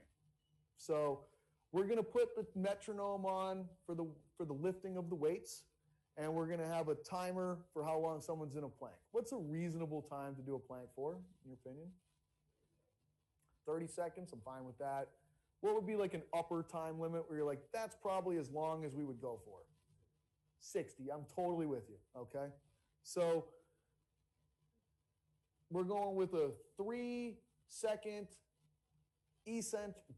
still using the wrong words, 3-second yielding, 3-second overcoming tempo, 3-0-3, and we're gonna go 45 seconds. We'll split the difference here with our plank.